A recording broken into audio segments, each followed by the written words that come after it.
Hey there, sleepyheads, and welcome back to our quiet corner of history, a place where the past unfolds gently, inviting your mind to wander and softly drift.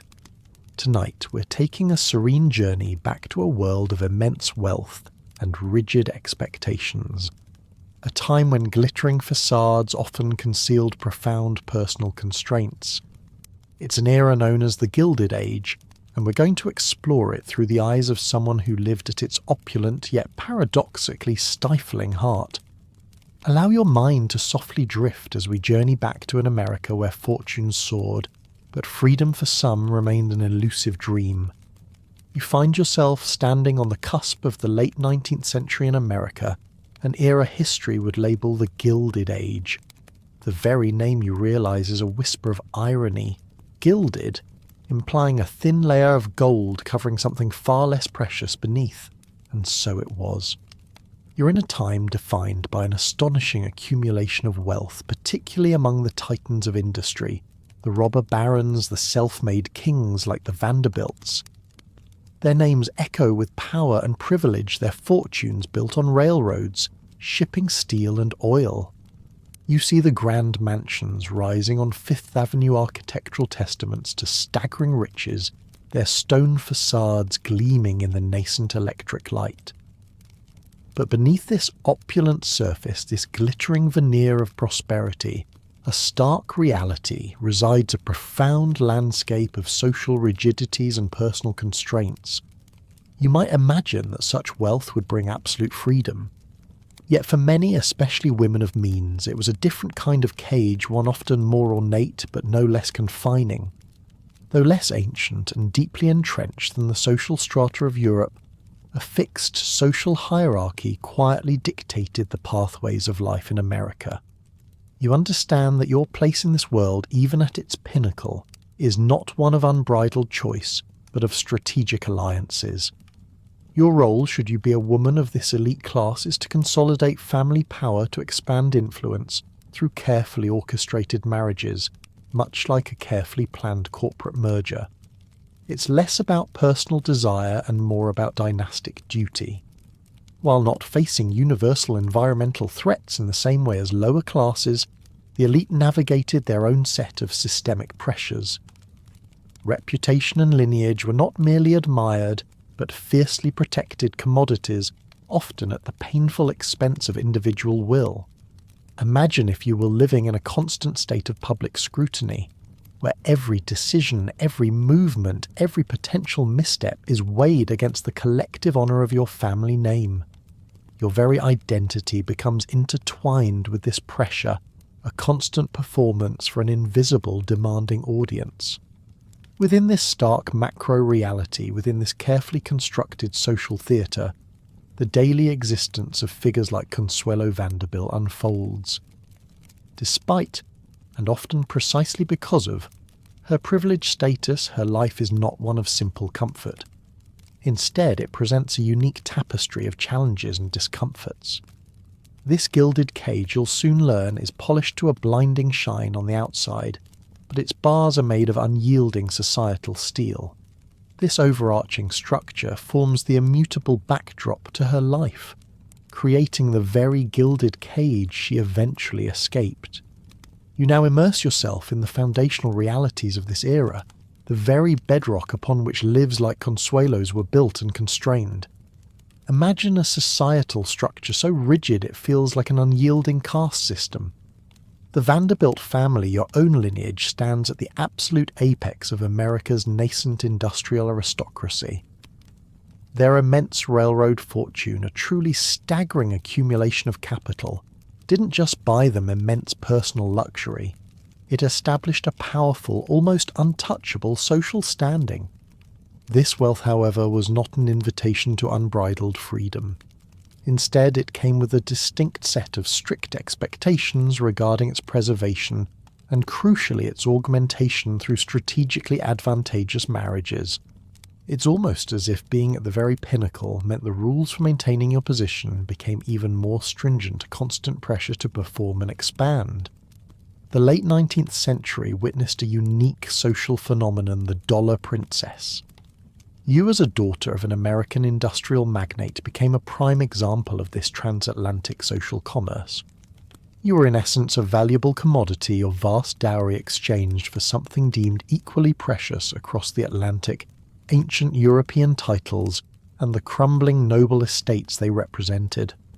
Think of it as a grand international marketplace where the prestige of old-world aristocracy was bartered for the raw, undeniable power of New World money. This starkly illustrated a transactional social system where personal affections were often secondary or entirely irrelevant to the strategic alignment of wealth and lineage. Your worth in this context was quantified by your inheritance, not by your intellect or character, a rather uncomfortable truth to confront. Upon marrying the Duke of Marlborough, your transition was not merely one of marital status, but of social ascension to one of the highest echelons of British aristocracy. This ducal title wasn't merely a courtesy title, it profoundly defined your existence as a fixed social role, an almost institutional identity. Your new status dictated a life of rigid protocol ceremonial duties and constant public appearances. You quickly understood that this role would often come at the expense of your individual identity, demanding a public persona that overshadowed your private self. You became a living symbol, an embodiment of a centuries-old lineage rather than an independent person charting your own course. Beneath the glittering surface of the Gilded Age elite, you are keenly aware of the vast, largely unseen majority of society, the working classes and the impoverished. Their daily struggles with harsh labour, inadequate living conditions, and an almost complete lack of social mobility formed the indispensable economic and social foundation upon which the aristocracy's wealth was built. Their sweat and toil were the invisible machinery that powered your world of luxury, a stark and often uncomfortable contrast to your insulated existence. You begin to understand that your gilded cage, however confining, was built upon the unvarnished realities of millions of others. This realization, a quiet hum beneath the opulent surface, would eventually stir your conscience. For you, Consuelo, your birth into the Vanderbilt family preordained your fate with an almost unyielding certainty. It was not about personal choice, but about destiny, a life of immense privilege, yes, but one dictated by your mother's towering social ambitions. Your future was quite literally a fate waiting at the end of the hallway, a predetermined path you were expected to accept without question. This starkly demonstrates how even for the super-rich, for those ostensibly possessing everything, personal agency could be severely limited by inherited social position. It's almost as if the higher you were on the social ladder, the fewer independent steps you were truly allowed to choose for yourself, each movement choreographed by unseen hands. Even within this elevated sphere, you quickly learned subtle but potent internal class distinctions existed. As an American heiress, despite your immense wealth, you often faced a quiet, almost imperceptible disdain from the established European nobility. Imagine having billions only to be subtly snubbed because your money was new and your lineage lacked the centuries of dusty aristocratic tradition. It's a bit like showing up to an ancient exclusive club with a brand new impeccably tailored suit, only to find everyone else is wearing lovingly worn inherited tweed and looking down their noses at your fresh threads. They sometimes viewed your American sentimentality as unrefined, a quaint, slightly vulgar trait born of a less sophisticated, less ancient culture. Your directness, your more open expressions of emotion, qualities that might be admired in America, were often seen as gauche, lacking the subtle controlled elegance expected in European aristocratic circles. You realised that while your vast dowry was eagerly accepted to prop up their crumbling estates, you, the person, were often regarded as a necessary if slightly uncouth means to an end. This highlighted the enduring power of ancient pedigree over new money, even when that new money was literally keeping their ancestral homes from collapsing. This subtle condescension, this quiet judgment reminded you that even at the very top there were always more layers, more unspoken rules, more ways to be othered. You were a commodity, yes, but one that must also adapt, refine, and almost apologise for its origins. It's a constant tightrope walk, attempting to bridge the cultural chasm between the bustling meritocratic spirit of America and the ossified, tradition-bound world of European aristocracy. You learn to interpret the veiled glances, the polite smiles that don't quite reach the eyes, the subtle shifts in conversation when your American background was mentioned. It's a masterclass in reading between the lines, a skill that serves you well in navigating these intricate social currents. You also observed that the very act of entering these circles came with an implicit understanding. You were not just marrying a man, you were marrying an entire history, a set of traditions, and an expectation that you would seamlessly integrate often at the cost of your own cultural identity. The idea that you, an American, could possibly teach them anything about refinement or proper living was almost laughable in their eyes. You were there to absorb, to emulate, to infuse their ancient bloodlines with new financial vigour, not to challenge their centuries-old ways. This nuanced understanding of class and social standing leads you inevitably to the very core of this opulent world, its economy and resource management, where wealth became both currency and constraint. You now cast your gaze over the fundamental engine of this world, its core economy and resource management. The Vanderbilt fortune, your family's vast wealth, was no accident of birthright, but the product of an unprecedented concentration of wealth in the Gilded Age amassed through the relentless, often brutal expansion of railroad and shipping empires. This wasn't merely money. It was an immense financial resource that profoundly shaped your existence, enabling a lifestyle of extreme luxury, yes, but also imposing very specific financial expectations. You are a living symbol of this industrial might, a walking balance sheet whose very presence spoke of unimaginable capital. This wealth, you understand, was the driving force behind your transactional marriage. Your union to the Duke of Marlborough was explicitly an economic exchange, a staggering $10 million dowry, equivalent to $350 million today, directly exchanged for a ducal title. This massive sum, you realise, was a crucial resource strategically deployed to save Blenheim Palace, which groaned under the weight of several centuries of unpaid debt. It illustrates with stark clarity the direct monetary value placed on social status and the desperate need to preserve aristocratic lineage, even if it meant selling off a daughter. Your personal happiness was merely a line item in a very grand ledger, a price agreed upon by others. Maintaining such an aristocratic lifestyle, particularly at a colossal estate like Blenheim, demanded colossal ongoing expenditure. This was the economy of appearances and maintenance. Your elaborate wardrobe, magnificent jewels like the diamond dog collar so tight it chafed her throat, and the constant expectation to never appear less than magnificent, were not merely personal indulgences. They were in fact economic obligations tied directly to your status and the Marlborough family's public image. You were a walking investment, a display case for wealth that needed constant upkeep, a subtle yet persistent drain on resources, even with your immense dowry. Every silk gown, every meticulously arranged floral display, every formal dinner was an expenditure calculated to uphold an image. However, a profound shift in your relationship with this wealth occurs later in life. Your philanthropic endeavours, a conscious and determined path, represented a strategic resource reallocation.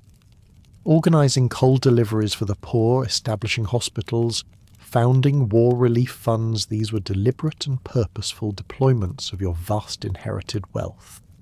You transformed from a passive recipient of luxury into an active manager of resources for significant social good. You wielded your fortune as a tool for change rather than just display finding a deeper meaning in its utility for others. This was a personal economy defined not by accumulation but by compassionate distribution. The impact of global economic crises such as the crash of 1929 and the subsequent Great Depression had far-reaching consequences affecting even the wealthy. Yet you and Jacques, due to your existing financial security and prudent management, were able to weather these storms, continuing your charitable work. This demonstrated the sheer power of deep financial reserves during widespread hardship, providing a stability that few others enjoyed. Wealth you discovered could offer a buffer against the most turbulent of times. Ironically, the very wealth that initially constrained you became a pivotal resource in your journey to personal freedom. It enabled you to pursue a costly divorce, establish an independent life in France, and fund your extensive philanthropic work. It illustrates wealth's dual nature, both a gilded cage that trapped you, and eventually the means of your liberation, allowing you to choose your own path and define your own purpose. This understanding of wealth's complex role leads you to consider the counterpoint to this economic insulation, the distant echoes of nature's relentless fury and universal threats. Now consider the counterpoint to this economic insulation and structured luxury, nature's relentless fury and universal threats. For you growing up in the grand Fifth Avenue mansion, and later Blenheim Palace, the immediate and relentless fury of nature, as well as common diseases, were largely buffered. Layers of immense wealth, privilege, and advanced for the time infrastructure created a significant detachment from the universal human struggles against environmental adversity. You were shielded, often unknowingly, from the raw, brutal realities of existence for the vast majority of the population. Imagine living in a world where the elements were largely a matter for aesthetic appreciation, a gentle rain, a picturesque snowfall, rather than a direct threat to your survival. Yet your extensive early travels on the yacht Valiant to places like Egypt, Athens and India, while luxurious, offered glimpses of drastically different environmental realities. You witnessed vast rivers, searing deserts, and the stark poverty and ceremony of foreign lands. These experiences, though curated and viewed from the safe distance of privilege, began to broaden your awareness of global challenges and human vulnerability. The sheer scale of the Nile, the intense heat of the desert, the teeming masses of unfamiliar cities, these images seeped into your consciousness, hinting at a world far larger and more challenging than your own insulated one. You began indirectly witnessing systemic threats, even in moments of opulence. While dining in grandeur in India, your awareness of famine-starved children watched from behind palace walls provided an early unsettling glimpse into the devastating human cost of food scarcity. This was not a personal experience, but a profound observation, a crack in your shielded reality.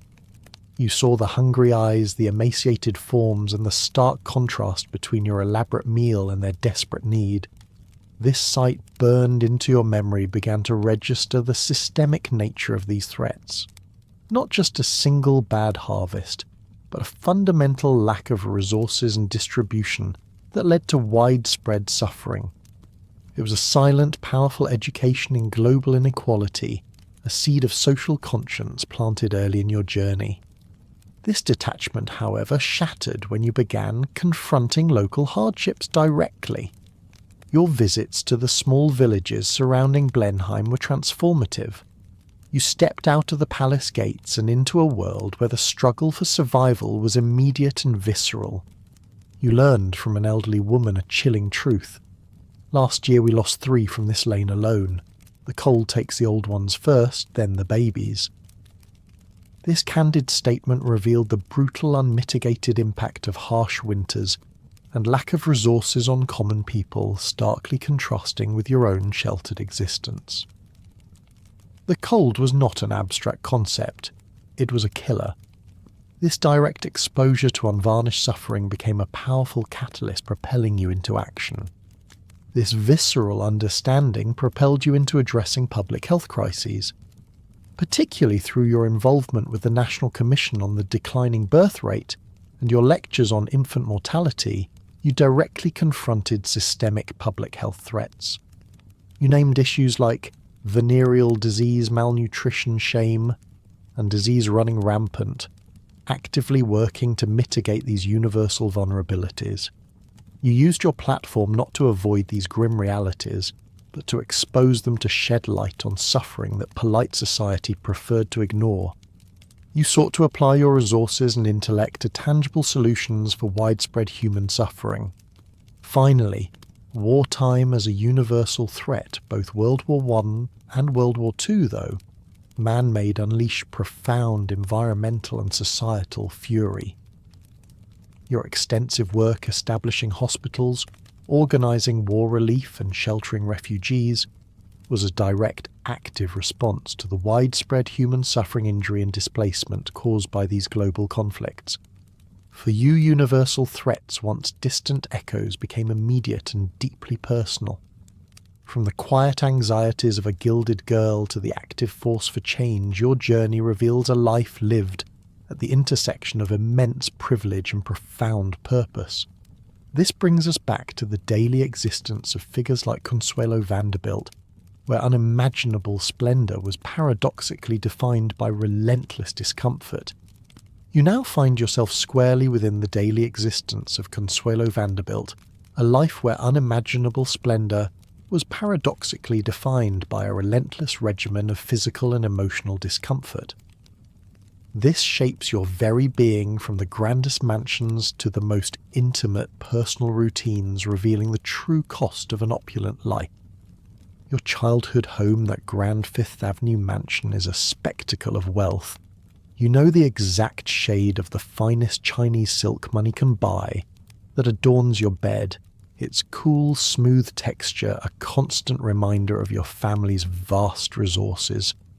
Your gaze travels upwards past the soaring 30-foot ceilings painted with cherubs that seem to observe your every movement with an unsettling divine detachment.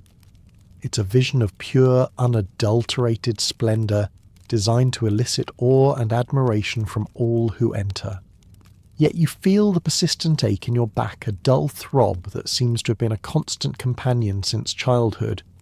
You know without consciously thinking about it that this ache is a direct consequence of the steel rod your mother insisted you wear, a literal physical brace against the perceived weakness of your posture. It's a torture device, as you might silently brand it, a daily reminder that even your physical form is subject to rigid, unyielding standards. This visual grandeur, you realise, isn't about your comfort. It's about a meticulous, almost fanatical pursuit of perfection that encases your life in extreme emotional confinement. Your spirit, even amidst such lavishness, often feels stifled, a delicate flame struggling to breathe beneath the crushing weight of your mother's formidable will. The grand architecture, with its vast echoing rooms and soaring ceilings, feels less like a home and more like an elaborate gilded prison. There's a certain coldness to the marble floors beneath your slippers, a distant chill that permeates even the sunniest rooms. You walk through vast halls, the sound of your own footsteps seeming unnaturally loud, swallowed by the immense space. You might find yourself yearning for the warmth of a small, cosy room, a place where the walls feel like they're holding you, not keeping you at arm's length. But such intimacy is a luxury not afforded by these palatial structures, built as they are for display rather than genuine personal comfort. Later, as you transition into your marital home, Blenheim Palace, this sense of impersonal grandeur only amplifies. It's not merely a house, it's a colossal monument, a fortress built to glorify war, its very stones crumbling into its own past. You're overwhelmed by its immense size and beauty, its sheer scale, a constant breathtaking assault on your senses. But the feeling of awe quickly gives way to a profound sense of isolation. This palace, for all its majesty, utterly lacks intimacy. Endless hallways stretch before you, vast rooms lie empty save for ancient tapestries, and heavy gilded furniture and silent fireplaces echo with a cold grandeur that emphasises your profound isolation within its stone walls. You begin to understand that you're not so much a resident as a custodian, a figure placed within a grand tableau. The windows, hundreds of them you observe, seem to watch her without blinking, amplifying a constant unsettling sense of scrutiny. You feel as though you are perpetually on display, your every movement observed not just by human eyes, but by the very architecture itself. The cool, hard feel of marble floors beneath your slippers, the oppressive silence in dining halls too vast for intimate conversation, the distant, almost unperceivable sounds of servants moving through immense spaces. These sensory experiences form a stark paradox. You're surrounded by beauty yet profoundly disconnected from any sense of warmth or genuine comfort. It's a world where the aesthetic triumphs over the emotional, where visual perfection masks a deep, pervasive emptiness. You're learning day by day that true sanctuary is not found in gilded walls, but in a freedom that feels miles away, and even in your personal chambers, privacy remains an elusive luxury. The grandeur of Blenheim, you discover, offers little in the way of true personal sanctuary. Even in your private chambers, the luxury of genuine privacy remains elusive. You are, after all, the Duchess, and your person, even in supposed solitude, is an extension of the household's magnificence. Servants attend to your needs with meticulous care, constantly present their quiet movements, a subtle yet persistent reminder that this space, while nominally yours, is not entirely a retreat for your individual self. They lay out your clothes, draw your bath, arrange your hair. Each act, however helpful, reinforces your role as an object within a grand household, rather than an individual yearning for a personal, unobserved space. You might find yourself longing for the simple act of making your own tea unassisted, a small, mundane freedom that feels impossibly distant. You realise that this lack of sanctuary is a profound aspect of your gilded cage. You're always on, always observed, always performing, even when you're alone with your thoughts. There is no quiet corner where you can truly let down your guard, no space where you are simply Consuelo, free from the ceremonial burdens of your titles. The vastness of Blenheim paradoxically diminishes your personal space, making you feel smaller, more exposed rather than protected. The cool stone walls, for all their historical weight, offer no emotional embrace. This constant performance, this pervasive lack of personal space, slowly but surely begins to wear on you. You begin to understand that the true cost of such immense privilege is often paid in the currency of personal freedom and authentic selfhood. The opulent confinement, while visually stunning, ultimately drains your spirit, leaving you feeling like a beautiful, exquisitely crafted doll, admired but never truly known. You might try to carve out small moments of solitude, perhaps, by reading in a window seat or walking in a secluded part of the vast gardens. But even these moments feel temporary, fragile, always susceptible to interruption or the demands of your station. It is this profound, almost existential lack of a true home, a place where your soul can rest, that subtly begins to guide your aspirations in later life. You consciously reject this grand impersonal scale that once defined your existence. You crave authenticity, warmth, and a space that resonates with genuine living rather than mere display. You, Consuelo, will later find profound satisfaction in projects that are the antithesis of Blenheim's monumental cold grandeur. You delight, for instance, in the restoration of the Chateau St. George Motel, with Jacques Balsan describing it as a resurrection project. This isn't about acquiring more grandeur, it's about breathing life back into something, making it functional, personal. You find joy in learning to hang curtains, a seemingly simple domestic task, but one that symbolises a profound shift. It's an act of creating, of defining, of making a space genuinely yours, rather than merely inhabiting one dictated by lineage and protocol. This tactile, hands-on engagement with creating a home is a rebellion against the passive existence you once endured. Similarly, Casa Alva, your later home, is deliberately designed for comfort, not show. You specifically ensure it is a workshop for purpose, not a stage for display. This is a radical departure from the homes of your youth, where every room, every object was part of a meticulously curated performance. Here you are free to arrange, to create, to simply be. The focus shifts entirely from external validation to internal fulfillment. This new environment allows you to engage in work that matters, to pursue your intellectual and philanthropic passions without the constant pressure of maintaining an image. Ultimately, your deepest longing has been for a place where you are known simply as Consuelo, stripped of the ceremonial burdens of your titles. You yearn for homes where no one had bowed, no one had asked her to smile. These subtle observations, delivered with a quiet strength, reveal your profound journey towards finding true belonging.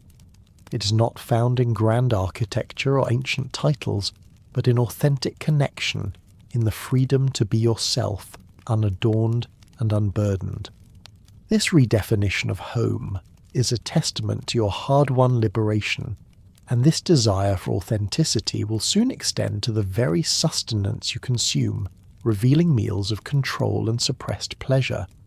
You find yourself seated at the breakfast table, an elaborate affair even for the first meal of the day. This isn't a casual hurried bite. It's a highly ritualized event, a daily performance of Gilded Age decorum. The dining room, vast and echoing, feels less like a place for nourishment and more like a stage for subtle, unspoken dramas. You glance down at the gleaming silverware, heavy ornate pieces that feel substantial in your hand. Your mother's observation, delivered with that characteristic blend of critique and expectation, echoes in your mind. The silverware is so heavy, it requires actual effort to lift it to your mouth. You might wonder if this was an early form of upper body strength training for gentle women, a rather absurd thought for such a simple act. You realize the subtle cruelty in this statement. Even the most basic act of sustenance, the simple pleasure of eating, is transformed into a demanding, supervised task devoid of simple enjoyment. It's an early lesson you understand in the labour of luxury. Every bite, every movement of your hand is observed, judged. There is no innocent hunger here, only the performative act of consumption, carefully orchestrated. You chew slowly, deliberately, acutely aware of the weight of the fork, the scrutiny of your mother's gaze. This isn't just breakfast. It's another training session, another meticulous moulding of your aristocratic persona. Indeed, dining with your formidable mother Alva is rarely a pleasant experience. Meals frequently become opportunities for harsh criticism, a platform for her to dissect your appearance, your comportment, your very being. Your nose is too sharp and your posture is still atrocious. She might declare, her voice cutting through the polite silence of the room. You feel your cheeks flush, a familiar wave of shame washing over you, even though you know you've tried your best. Food itself, however exquisitely prepared, becomes secondary to the emotional ordeal, a backdrop to a relentless assault on your self-esteem. You learn to eat quickly, efficiently, with minimal fuss, hoping to make yourself invisible, to draw less attention to the perceived flaws that your mother so readily identifies. Despite access to an array of culinary delights, sumptuous pastries, exotic fruits, perfectly cooked meats, the rigid protocols and oppressive atmosphere at the dining tables of Gilded Age and aristocratic society likely render meals monotonous. The potential enjoyment of food is stripped away, replaced by the imperative of maintaining a perfect silent comportment. You observe others, their faces carefully neutral, their movements precise, mirroring your own suppressed experience. Conversation, when it occurs, is often stilted, formal, revolving around acceptable topics of society and politics, never dipping into anything genuinely personal or emotionally resonant. You might find yourself wishing for the simple, unburdened meal of a servant eaten quickly and without judgment. The sensory experience of these meals is one of stifled pleasure. The rich aromas of the food are almost lost amidst the formality. The delicate flavours are overshadowed by the tension. You learn to eat without truly tasting, to consume without truly savouring. It's a testament to the power of expectation and control, how something as fundamental as nourishment can be transformed into a source of anxiety rather than joy.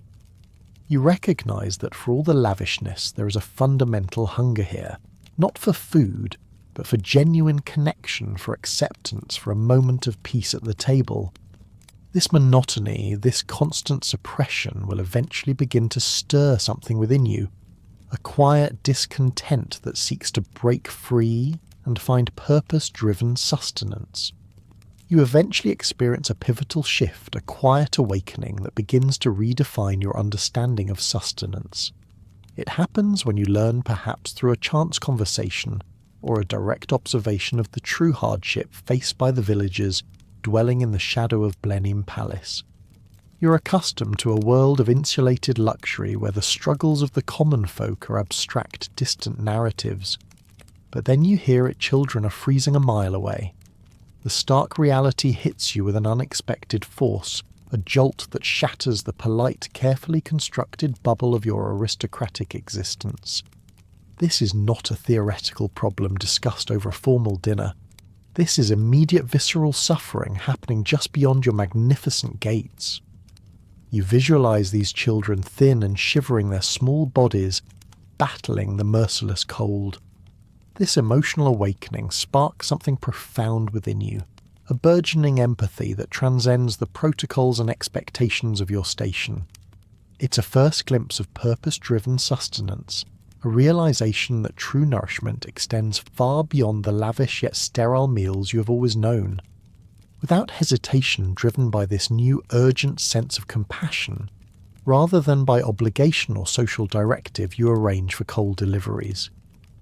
This is your first act of providing essential sustenance, an act that feels radically different from merely consuming your own elaborate meals. It's a quiet defiance of the prevailing aristocratic detachment, a direct intervention born of genuine concern. You don't ask for permission, you simply act. The warmth that these deliveries bring to the freezing cottages is you sense a different kind of warmth for your own spirit, a subtle but significant comfort that the grand halls of Blenheim never provided. This act, however small in the grand scheme of things, sets a precedent. You begin to understand that true fulfillment doesn't come from being served, but from serving. As your life progresses, this nascent impulse to nourish others will grow into a powerful guiding force. You find yourself immersed in work that directly addresses the fundamental needs of vulnerable populations.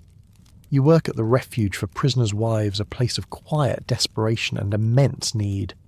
Here you're not merely observing, you're actively involved in organising thousands of meals, ensuring that women and children, often on the brink of destitution, receive the basic sustenance they so desperately require. During wartime relief efforts, this dedication to nourishing others escalates. You organise countless provisions not just for the displaced and suffering, but also for those working tirelessly on the front lines or in support roles. You see the immediate tangible impact of your efforts, the relieved faces of those receiving a warm meal, the renewed strength in their eyes. This active role in feeding and sustaining vulnerable populations brings you a profound sense of genuine purpose and fulfillment. It is a stark, almost revolutionary contrast to your earlier life as a recipient of sterile luxury where food was a means of control and criticism. And then there are the quiet, unburdened dinners with Jacques Balzan, your second husband. These meals are devoid of the heavy silverware, the oppressive silence, the maternal critiques. Instead, conversation flows freely, light-hearted and genuine. The simple act of sharing food with a man who respects you, who sees you for who you truly are, becomes a powerful symbol of your hard-won freedom and authentic connection. These are not performative meals. They are celebrations of mutual respect, shared dreams and quiet companionship. The food, though perhaps simpler, tastes richer, more satisfying because it is consumed in an atmosphere of warmth and true belonging. You finally understand that the most nourishing meals are not necessarily the most lavish, but those shared with love and purpose. This profound reorientation towards genuine comfort will soon extend to your personal hygiene and care, revealing the physical burden of perfection. You're reminded daily that the ideal of female elegance in the Gilded Age is not merely a matter of grace, but a physical burden, a constant, often painful discipline. From the tender age of 10, you endure the physical agony of a steel rod strapped down your spine, near from your neck to your tailbone with another rod across your forehead. It's a torture device, as you instinctively recognize its cold, unyielding presence, a constant companion forcing your young body into an unnatural, perfectly upright posture. You feel the constant pressure, the chafing against your skin, the relentless low-level pain that becomes a part of your daily existence. This isn't merely discomfort. It's a relentless, pervasive physical suffering imposed in the name of propriety. You develop what your family calls the Vanderbilt fidgets, your legs twitching beneath the table, an uncontrollable physical manifestation of the pain and nervous energy the rod creates. It's a vivid illustration of the daily physical discomfort inherent in achieving the Gilded Age ideal of female elegance, an ideal that prioritizes appearance above all else, even the well-being of a child.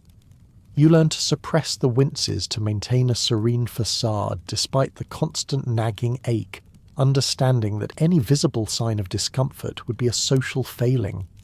Despite the immense wealth surrounding you, which provides layers of comfort in other areas of life, personal hygiene in the late 19th century is still evolving, often rudimentary by modern standards.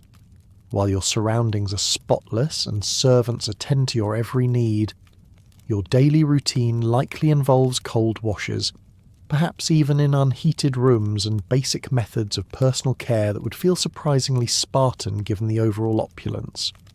It's a stark contrast to the often elaborate and superficial standards applied to your outward presentation. You're expected to be pristine, yet the actual means of achieving this are far from luxurious or truly comfortable.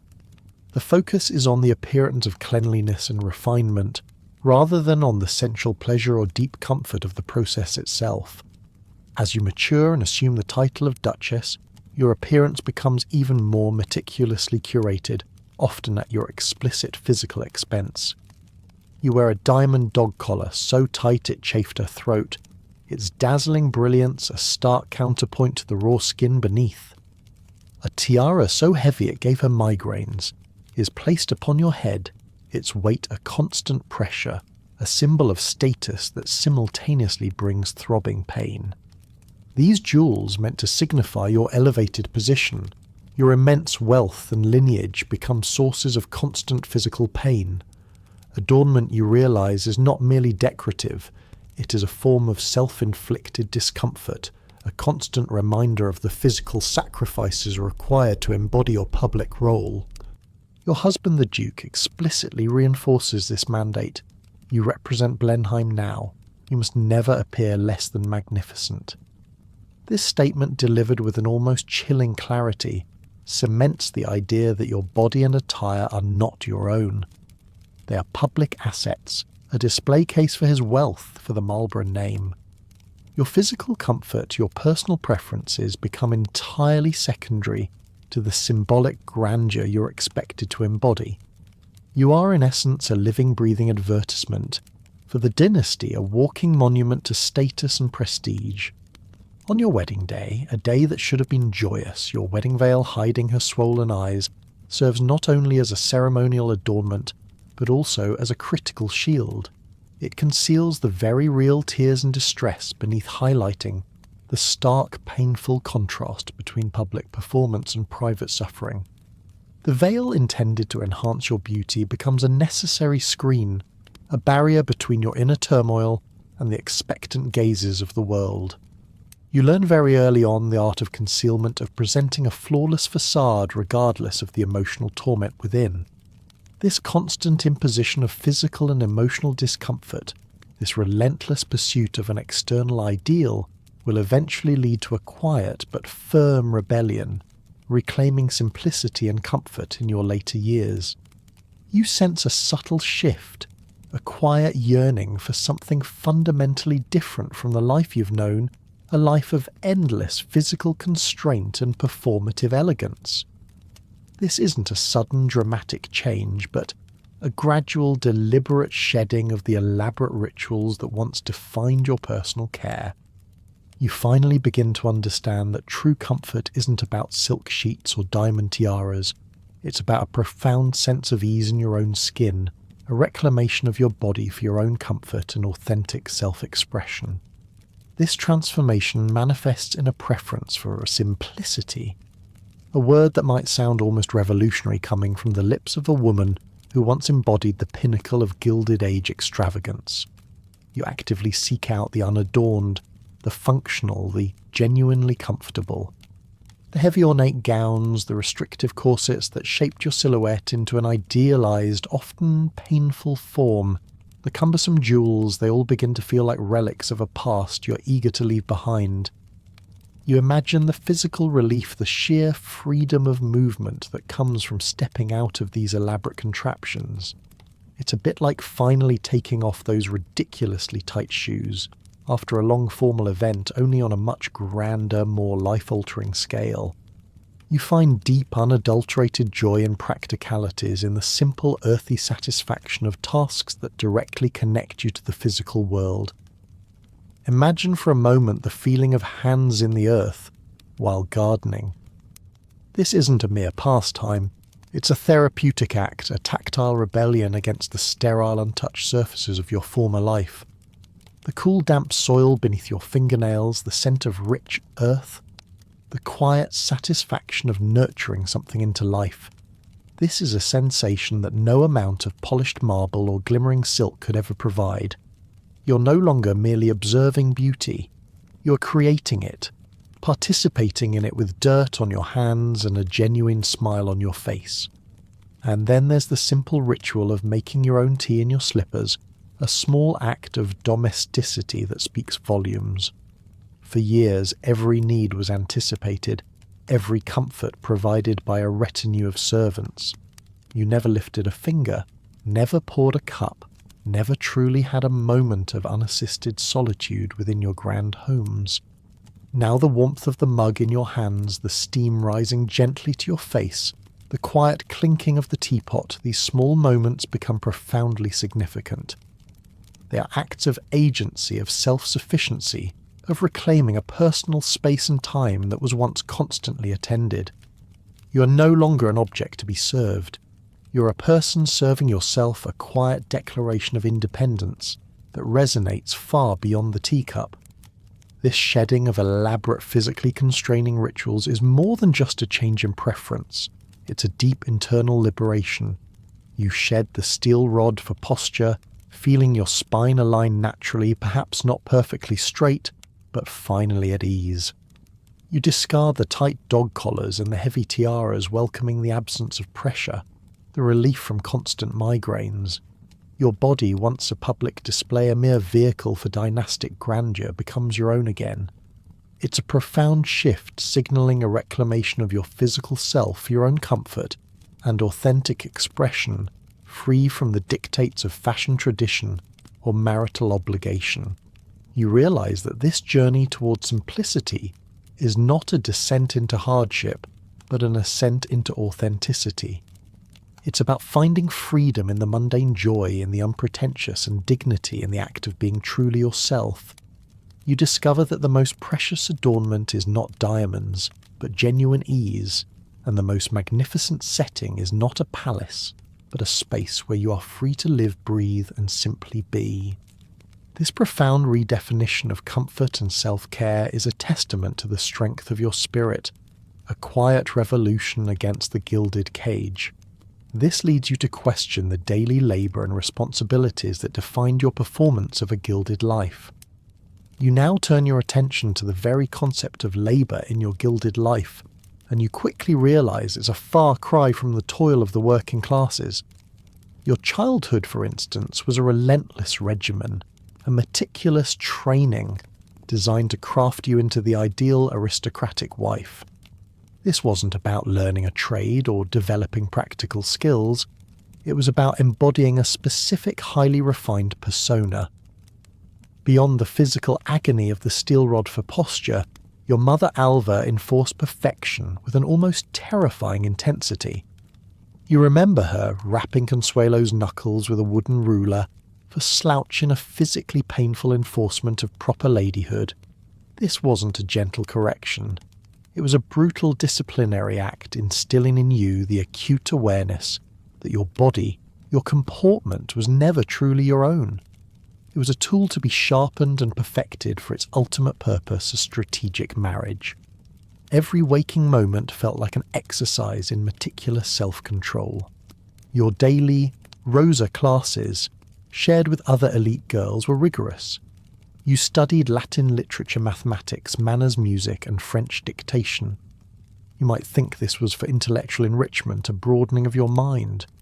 But you quickly learn the deeper, more cynical purpose it was about cultivating a polished exterior, about acquiring the superficial graces necessary to navigate the highest echelons of society.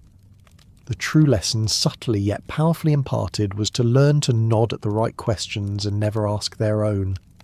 This systematic suppression of intellectual curiosity and independent thought was a fundamental part of your education, preparing you not for true intellectual engagement, but for controlled speech and unquestioning acceptance. Your voice, you understand, was to be beautiful, graceful, but only when sanctioned, only when it served the larger performance. As you step into your role as Duchess, this labour intensifies, becoming a continuous cycle of social performances.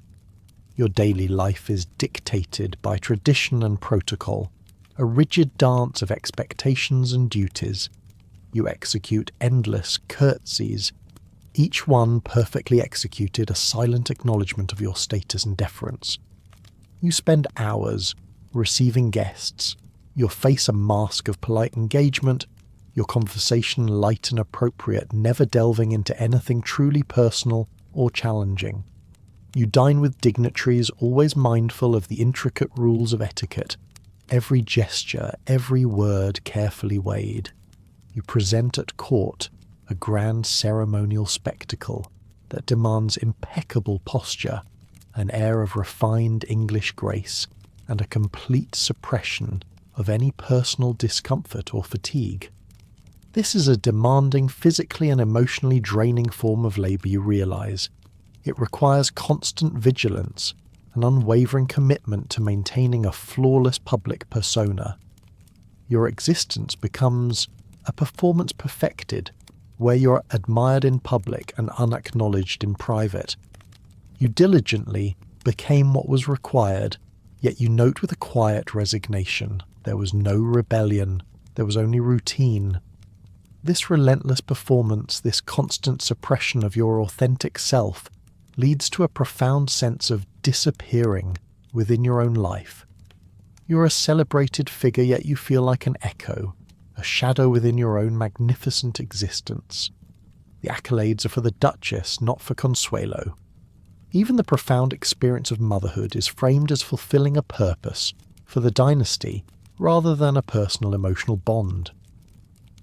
The birth of your first son John is celebrated, not for the mother, but for the future Duke of Malba. You are in essence a vessel for the continuation of a lineage. Traditions dictate that you must not spoil an heir with too much affection, and you're often prevented from offering too much maternal warmth. Your deepest maternal love strictly managed to serve dynastic continuity. You feel the tug of your heart, the instinct to shower your child with uninhibited love, but societal rules like invisible chains hold you back. This too is part of your labour, a heartbreaking aspect of your gilded cage. The work of being a duchess is endless, consuming and profoundly isolating, pushing you towards finding true purpose in authentic labour. You find yourself sensing a profound shift, a deep-seated yearning for something more substantial than the meticulously choreographed existence you've endured. The endless curtsies, the formal receptions, the carefully managed appearances, they all begin to feel like an elaborate empty charade. This is where your journey takes a radical turn away from the ornamental labour of your past and towards a kind of work that truly matters, work that breathes life back into your spirit. Your later philanthropic and political endeavours represent a complete transformation, a deliberate and powerful rejection of the passive decorative role prescribed by your birth and marriage. Remember those coal deliveries for the villagers, an act born of nascent empathy that was just the beginning, the You move from quiet defiance to full-blown engagement, stepping directly into the gritty realities of societal need. You're no longer merely observing suffering from behind palace walls. You're actively confronting it, rolling up your sleeves and getting your hands dirty metaphorically and sometimes literally. You immerse yourself in the establishment of shelters for orphan children, seeing the tiny vulnerable faces that remind you of the very helplessness you once felt, albeit in a different kind of cage. You organise the logistics, you rally support, you witness firsthand the raw impact of neglect and poverty. This is physically and mentally demanding work. You spend hours poring over plans, meeting with committees, pleading for funds, listening to heart-wrenching stories. But with each solved problem, each child helped, each secure roof over a small head, you feel a surge of genuine purpose, profound sense of agency that the grandest balls and most elaborate banquets never offered. You extend your efforts to opening hospitals, understanding the desperate need for medical care among the working classes, a need utterly alien to your own privileged experience. Imagine the sheer complexity finding suitable buildings, hiring staff, securing equipment, navigating bureaucratic hurdles. This is far removed from simply gracing a society event. This is about building tangible infrastructure for healing a direct response to systemic illness and neglect. You're not just a patron, you are a force, a manager, a strategist using your inherited resources and your growing political acumen for the good of entire communities. It's a stark contrast to merely being magnificent. Now you do magnificence.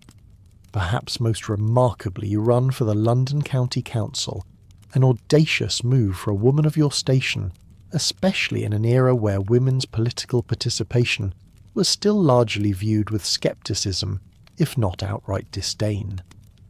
You step onto the public platform not to be admired for your jewels or your breeding, but to advocate for tangible change. You campaign, you speak, you engage with the real pressing issues affecting the lives of ordinary Londoners. This is an entirely different kind of spotlight, one that demands intellect, conviction, and resilience. You are transforming from a subject of power, passively enduring its dictates, to an active agent of social change, wielding your influence to shape governance itself. This work that mattered is exhausting. It requires late nights, difficult conversations, and facing countless frustrations. You grapple with budgets, negotiate with officials, and confront deeply entrenched societal prejudices. Yet paradoxically, you feel more alive, more yourself than you ever did performing the endless rituals of aristocratic life. This demanding engagement provides you with a profound sense of genuine purpose and agency. You're no longer disappearing within your own life. You are actively, powerfully, unapologetically present. This is a stark contrast to your earlier ornamental labour, which merely beautified a cage. Now you are wielding the tools to dismantle cages both for yourself and for others. This newfound strength and clarity, you realise, has roots deeper than you might imagine, stretching back to the earliest influences of your childhood and a curriculum of constraint. You step back into the rigid world of your childhood, a world where the very concept of education takes on a chillingly precise meaning. From a young age, you realise your schooling isn't about fostering intellectual curiosity, about kindling the spark of independent thought that makes one truly alive. Instead, it's a meticulously crafted curriculum of constraint designed with a singular purpose to prepare you for a predetermined role to fit you perfectly into the gilded cage waiting for you. This isn't learning for the sake of knowledge, it's training for obedience. Your mother Alva leaves no room for ambiguity on this point. Her dictum rings in your ears a constant chilling refrain. I don't ask you to think. I do the thinking. You do as you're told. You absorb this lesson like a deep, cold draught. It strips away any nascent desire to question, to explore, to challenge. You learn with a growing sense of quiet resignation that your intellect is not a tool for personal growth, but a potential source of disruption, something to be managed and suppressed. Imagine being told repeatedly that your thoughts are not only unnecessary but actively undesirable. It's like being given a magnificent brain and then instructed never to use it to simply keep it polished for show. This suppressive approach permeates every aspect of your early learning. You attend Rosa classes with other elite girls, a carefully selected group, all being groomed for similar roles. The subjects sound impressive on paper: Latin, literature, mathematics, manners, music, and French dictation. You memorize verb conjugations, analyze classic texts, solve equations, and perfect your musical scales. But the true underlying lessons, the ones whispered between the lines of your textbooks, are far more insidious. These classes are less about genuine intellectual development and more about social conditioning.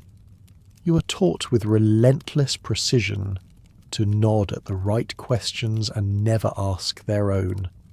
This isn't merely etiquette, it's a systematic suppression of independent thought and expression. You learn the precise angle of the head, the subtle curve of the lips, the exact moment to offer an agreeable sound. It's a performance art honed to perfection, ensuring that you appear engaged and intelligent without ever risking an actual original thought that might challenge the established order. Your voice, when you are allowed to use it, is always graceful, soft, perfectly modulated, never loud, never questioning, never truly yours. It's almost as if your very vocal cords are trained to produce only approved sounds, a gentle hum rather than a defiant roar. The cumulative effect of this education, you realize, is to stifle your individuality, to mold you into a perfectly polished yet ultimately empty vessel. You absorb the historical facts, the literary allusions, the mathematical principles, but your spirit is yearning for something beyond rote memorization. You feel the stirrings of questions, of doubts, of desires that are utterly at odds with the curriculum of constraint. You observe the other girls equally prim and proper, and wonder if they too feel this internal disconnect, this quiet rebellion, simmering beneath their perfectly starched collars. This strict regimen is designed to ensure that you embody the ideal aristocratic daughter ready to fulfill your dynastic duty. Every lesson, every social interaction, every moment of learning is about reinforcing your predetermined path. You're being shaped, not liberated. The world through the eyes of your educators, and particularly your mother, is a set of rules to be mastered, not a boundless realm to be explored. You learn the geography of polite society, the grammar of acceptable conversation, but your internal landscape, vast and yearning, remains largely uncharted, left to its own devices. It's here in the quiet recesses of your mind that you'll begin to forge a secret world, one that offers a glimpse of freedom far removed from the confines of your prescribed education. You find your truest refuge, your escape from the curriculum of constraint, not in sanctioned lessons or polite society, but within the quiet, dusty pages of books. This is your secret world, a vast, boundless realm that defies the meticulous borders of your gilded cage. You learn quickly that while your outward life is rigidly controlled, your inner life, fueled by the written word, can be fiercely, wondrously free. In the hushed hours, perhaps late at night after the mansion has quieted or hidden away in a secluded corner of the library, you devour history and legend across multiple languages. Each book is a portal, transporting you far beyond the opulent confinement of Fifth Avenue. You journey to ancient Sparta, imagining warriors of formidable discipline and unyielding will, a stark contrast to the passive docility expected of you. You conjure visions of Joan of Arc, a peasant girl who defied all expectations, who heard voices and led armies surviving on wit and will alone. These heroines, you realize, embody everything your own upbringing seeks to suppress. They are active, defiant, self-determined qualities that resonate deeply with a yearning spirit you scarcely dare to acknowledge in your waking life. These literary escapades are more than just entertainment. They fuel a hidden intellectual life, a clandestine rebellion against your mother's chilling decree, "I don't ask you to think." You're thinking profoundly and ceaselessly, As you compare your own constrained reality to the vibrant, often dangerous freedom of the characters you encounter, you learn of queens who ruled, scholars who debated, and common folk who carved their own destinies. The stories ignite a quiet fire within you, a longing for a freedom that extends far beyond the polished surfaces and predetermined pathways of your existence. You realize that the poor children in his books, as you might later observe, often possess a richer kind of agency than even the wealthiest of your acquaintance. This act of reading is in itself a quiet form of intellectual liberation. It's a defiant whisper against the constant pressure to conform to absorb only what is deemed appropriate. You learn to hide the dog-eared pages under your pillow, a small rebellion against the perfectly ordered world your mother has created. After all, what if Alva found you engrossed in tales of women who did ask their own questions, who did think for themselves, who did defy societal norms? The thought itself is exhilarating and terrifying. Through these books you begin to formulate your own questions about power, about destiny, about the meaning of a life lived on one's own terms. You might not speak these questions aloud, but they simmer in the depths of your consciousness, shaping your internal landscape, preparing you in a subtle yet powerful way for the journey of self-discovery that lies ahead. The knowledge you gain from these clandestine readings is not for display or social advantage. It is for your soul, a secret wellspring of strength and defiance. You find an intellectual companionship in these characters that is sorely lacking in your rigidly formal social interactions. You understand that while your physical body is subjected to relentless discipline, your mind nourished by these stories is soaring. It's a bittersweet dichotomy, the freedom of your thoughts sharply contrasted with the unrelenting physical pain that accompanies your aristocratic upbringing. This leads you to rare glimpses of unfettered childhood moments, where your innate human need for play and simple connection manages to break through. You're constantly aware of the physical toll extracted by your upbringing, a pervasive discomfort that underpins even your most serene moments. The constant physical pain from the steel rod posture device is an ever-present reality. It's a dull ache, sometimes a sharp jab, a relentless reminder that your body is not allowed to simply be. This is compounded by the more direct punitive actions of your mother Alva. You remember with a phantom sting the sensation of her rapping Consuelo's knuckles with a wooden ruler for slouching. It's a moment of acute physical discipline, a chilling illustration of the lengths to which she would go to enforce her vision of perfection. This combination of constant physical pain and explicit emotional suppression creates a deeply ingrained lesson. You must suppress your pain, suppress your emotions, suppress any outward sign of discomfort. To flinch, to cry, to complain, these would be signs of weakness, of a failure to embody the unyielding strength expected of a Vanderbilt heiress. You learn to internalize the pain, to present a calm, composed exterior, even as your legs twitch with the Vanderbilt fidgets beneath the table, a subconscious release of the tension building within you. It's a profound act of self-control, mastering your own body's rebellion in the face of relentless discipline. Yet amidst this rigorous structure, there are rare, precious glimpses of an unfettered childhood, moments where your innate human need for play and simple connection manages to break through. Your bond with your younger brother Willie offers a crucial respite, providing these fleeting moments of joy. He is in a way a fellow prisoner in the Gilded Cage, but one with whom you can share a silent understanding. You recall adventures small but significant, like riding across the estate pond. The wind in your hair, the splash of water, the shared laughter. These are moments of pure, unadulterated freedom, however brief. And then there's the delightful, mischievous act of chasing frogs. Imagine the mud on your shoes, the thrill of the hunt, the simple, unscripted joy of childhood play. These are acts of genuine, unself-conscious interaction with the natural world, far removed from the dictated poses and formal lessons. In these moments, you're simply children untethered by title or expectation.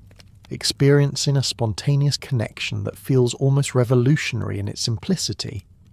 Of course, these brief escapes from rigid structure inevitably end in punishment.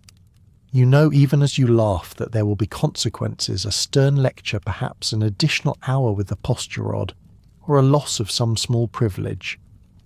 Yet the memory of that joy, that fleeting sense of freedom, lingers a precious counterpoint to the relentless discipline.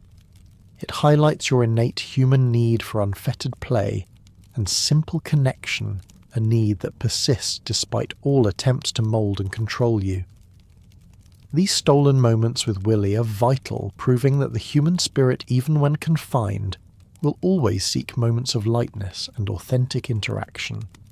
It's within this paradoxical childhood that you also receive a profoundly unconventional education in empathy. Your nurse Beulah, a figure of gentleness that no one else provides, becomes a crucial conduit to a world beyond your gilded walls. She not only offers comfort, but crucially exposes you to the suffering of others. You learn of the paralysed daughter of a groundskeeper, a child whose life is marked by hardship and physical limitation, a stark contrast to your own privilege. This experience is a profound alternative education in empathy, awakening your social conscience at an early age. This quiet revelation makes you question what it means to be rich and what it means to be free.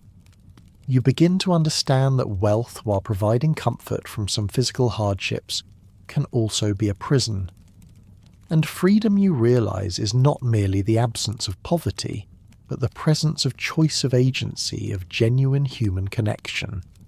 This early awakening, this seed of compassion planted by Beulah, will profoundly shape your later life, guiding you towards a path where your inner truth can finally flourish, free from the constricting social fabric that defines your early existence. You've traversed the physical landscapes of your early life, from gilded mansions to the internal aches of enforced posture, glimpsing the rare, fleeting moments of childhood joy that broke through the meticulous regimen. But now you realize your journey takes you deeper beyond the tangible realities, into the intricate, almost invisible threads of the social fabric that govern your world. This is a realm of unspoken rules, of subtle dictates of etiquette, so strict it feels like a law. These are the very fibres that profoundly shape your inner world, and you keenly sense constrain your authentic self. It's a delicate yet unyielding web, and you are caught at its very centre, where the perils of authentic expression are ever present. You learn very quickly and very painfully that in this world words are weapons and silence is often the sharpest shield. From an early age you grasp the chilling truth. Most questions from her mother are traps. It's a psychological minefield where a seemingly innocent inquiry can quickly devolve into a critique, a judgment, or a prelude to a demand. You absorb this lesson so deeply that it becomes second nature. Your response to this constant threat is to adopt a profound silence, not out of shyness, but as a cultivated defense mechanism. You become a master of discretion, learning to listen, observe and absorb without revealing too much of yourself. This isn't merely the absence of speech, it's an active, deliberate process. Your every movement transforms into a non-verbal performance, carefully choreographed and controlled. Your walk is measured, devoid of any impulsive haste. Your sitting posture is perfectly upright, a testament to years of painful training with steel rods, betraying no hint of discomfort.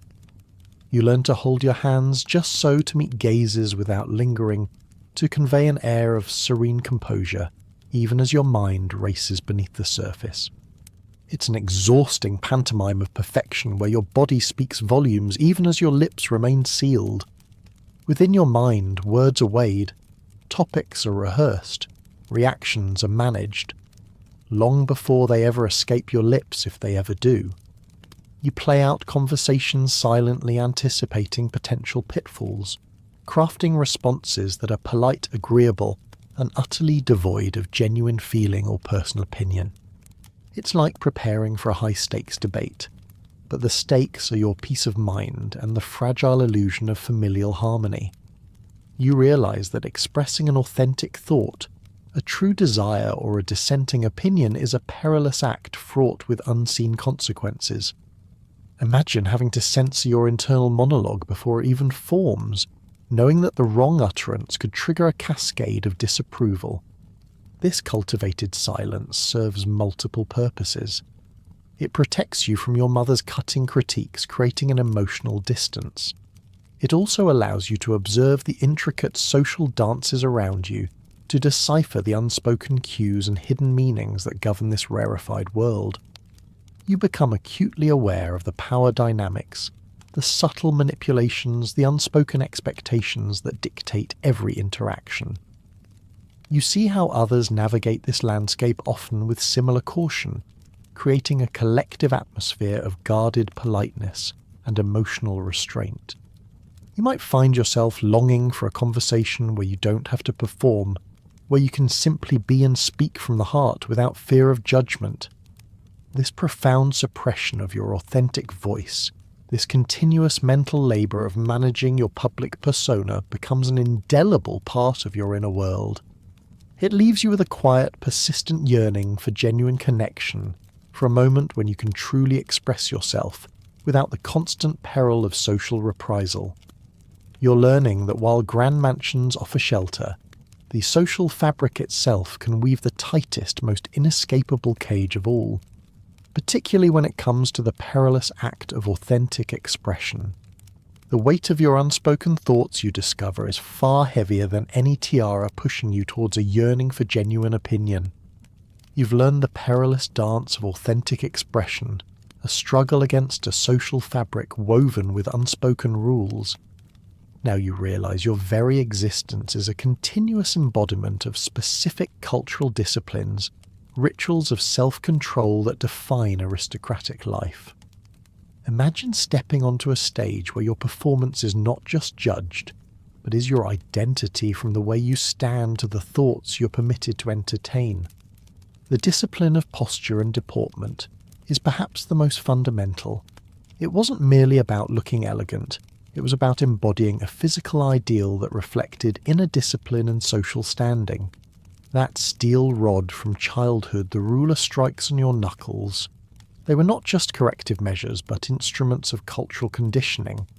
Every upright moment, every measured movement was a conscious act, a constant low-level physical labour performed even in stillness, broadcasting your family's impeccable breeding. You realise your body in this world is a walking testament to a rigid aesthetic. This extends to the art of presentation as dynastic duty. Your entire adult life as a duchess is a continuous performance of Gilded Age and aristocratic cultural ideals. Your meticulously chosen trousseau, your glittering jewels like that diamond dog collar so tight it chafed her throat, are not just personal adornments. They are carefully curated elements designed to reflect the pedigree and magnificence of the Marlborough lineage. Your impeccable English and graceful curtsies are more than polite gestures. They are practiced rituals of deference and acknowledgement of rank. Every facet of your presentation is designed to reinforce the collective identity of your family, never your individual self. It's a grand, silent advertisement for your status where you are the product on display. Then there is the etiquette of silence and restraint, a discipline as profound as any physical training. You were taught to nod at the right questions and never ask their own, a systematic suppression of curiosity and intellectual agency. Your voice, though beautiful and graceful, was only to be used when allowed, for sanctioned conversations, for polite pleasantries, never for challenging norms or expressing raw emotion. This deeply embedded cultural discipline means your inner world, vibrant and questioning, must remain carefully hidden. You learn to navigate society like a silent film, conveying meaning through expression and posture, not through authentic speech. Indeed, your role in society, particularly as a dollar princess and a duchess, transforms you into a creature meant to be looked at. The Duke's decree, "You must never appear less than magnificent," underscores this cultural pressure. You are perpetually on display, your very being serving as a visual testament to wealth, power and status. Your body, your clothes, your jewels. They're all part of an exhausting performative exhibition designed for the admiring gaze of others. You're not a person with private thoughts, you're a living sculpture, a constant spectacle, and this requires an unwavering dedication to the artifice. You also participate in the empty grandeur of imperial spectacles, your forced presence at elaborate state functions and durbars in Russia and India. These are, as you observe, grand imperial opera, breathtaking displays of power tradition and exotic pageantry. Everything glittered, from the uniforms to the jewels, from the gilded carriages to the ceremonial elephants. But you sense their hollowness. Nothing breathed. You note capturing the profound lack of genuine human connection or meaning beneath the shimmering surface. You're a silent participant observing the spectacle, but feeling only its inherent emptiness, another prop in a global theatre of power. Finally, you reflect on John Singer Sargent's famous portrait of you. It captured me beautifully. You acknowledge recognizing the artistry, but crucially you noted he did not find me. This single observation perfectly encapsulates the essence of cultural performance. The portrait captured the Duchess, the ideal, the perfected public image, a flawless embodiment of the cultural disciplines you had mastered. But it missed Consuelo, the woman yearning for authenticity, the hidden self that lay beneath the layers of silk, jewels, and societal expectation. It was a beautiful representation of the artifice, a testament to the power of presentation, yet ultimately a profound illustration of the distance between your public role and your true hidden spirit. This constant performance, you realize, left little room for genuine spiritual exploration, forcing your deepest quest for truth inward to a silent prayer whispered in the dark. You carry that quiet, personal prayer for courage within you, a silent anchor in a world of external grandeur. And as your experiences broaden, particularly during your extensive travels through Europe, you begin to observe the established spiritual frameworks around you with a discerning eye. Your gilded world is steeped in tradition, and that includes religious tradition often presented with an awe-inspiring yet unsettling theatricality. You visit magnificent European cathedrals, vast stone edifices that have stood for centuries, testament to profound faith and immense human endeavour. The sheer scale is breathtaking, soaring ceilings, intricate stained glass windows that paint the interior with kaleidoscopic light, the echoing silence broken only by the shuffle of feet or a distant organ pipe. The air often smells of old stone incense and a faint, indefinable mustiness of ages past. You walk through these sacred spaces designed to inspire reverence, to connect the mortal with the divine, but your observations within these hallowed halls leave you feeling unsettled. You notice the details, the meticulously crafted displays that are meant to evoke devotion yet feel performative. The Madonnas wore man capes and golden crowns. You might note a detail that subtly reveals the human artistry and material wealth poured into these figures, perhaps overshadowing their spiritual significance. These aren't simple, humble representations of the Virgin Mary. They are adorned, almost regal figures dressed in finery that speaks more of earthly power and human aspiration than divine simplicity. It's as if you're witnessing a sacred fashion show, and while the garments are stunning, the essence feels lost. You observe the overall atmosphere as a spectacle of grief, draped in velvet and pain. This isn't just about solemnity, it's about a highly stylized, almost theatrical presentation of suffering.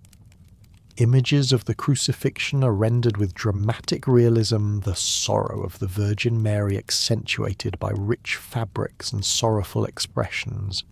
The very environment seems constructed to elicit a particular emotional response, almost a compulsory feeling of solemnity.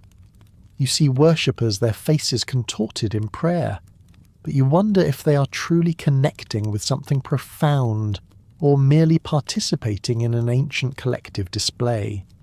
It's a grand opera of faith where every gesture is prescribed, every emotion carefully framed. This carefully curated display, for all its beauty and historical weight, leaves you with a growing sense of disillusionment. The spectacle the outward show seems to overshadow the genuine, quiet, spiritual quest that you instinctively understand.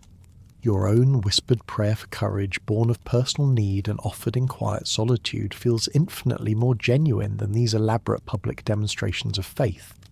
You realize that while these grand religious institutions hold immense cultural and historical significance, they often present a form of faith that prioritizes external ritual over internal truth. It's a bit like watching a beautifully staged play where the actors are magnificent, the costumes are exquisite, but the underlying message feels distant, almost inaccessible. You seek a connection that resonates with your soul, not just your senses, a spiritual framework that offers true solace and meaning rather than mere awe-inspiring display. This burgeoning disillusionment with superficial religious display will sharpen your perception, preparing you to critically examine other hollow rituals, searching for the soul behind the gesture.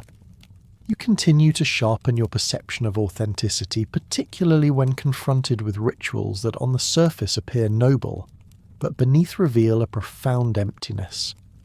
Imagine yourself at a formal event, perhaps in Vienna, observing Emperor Franz Joseph.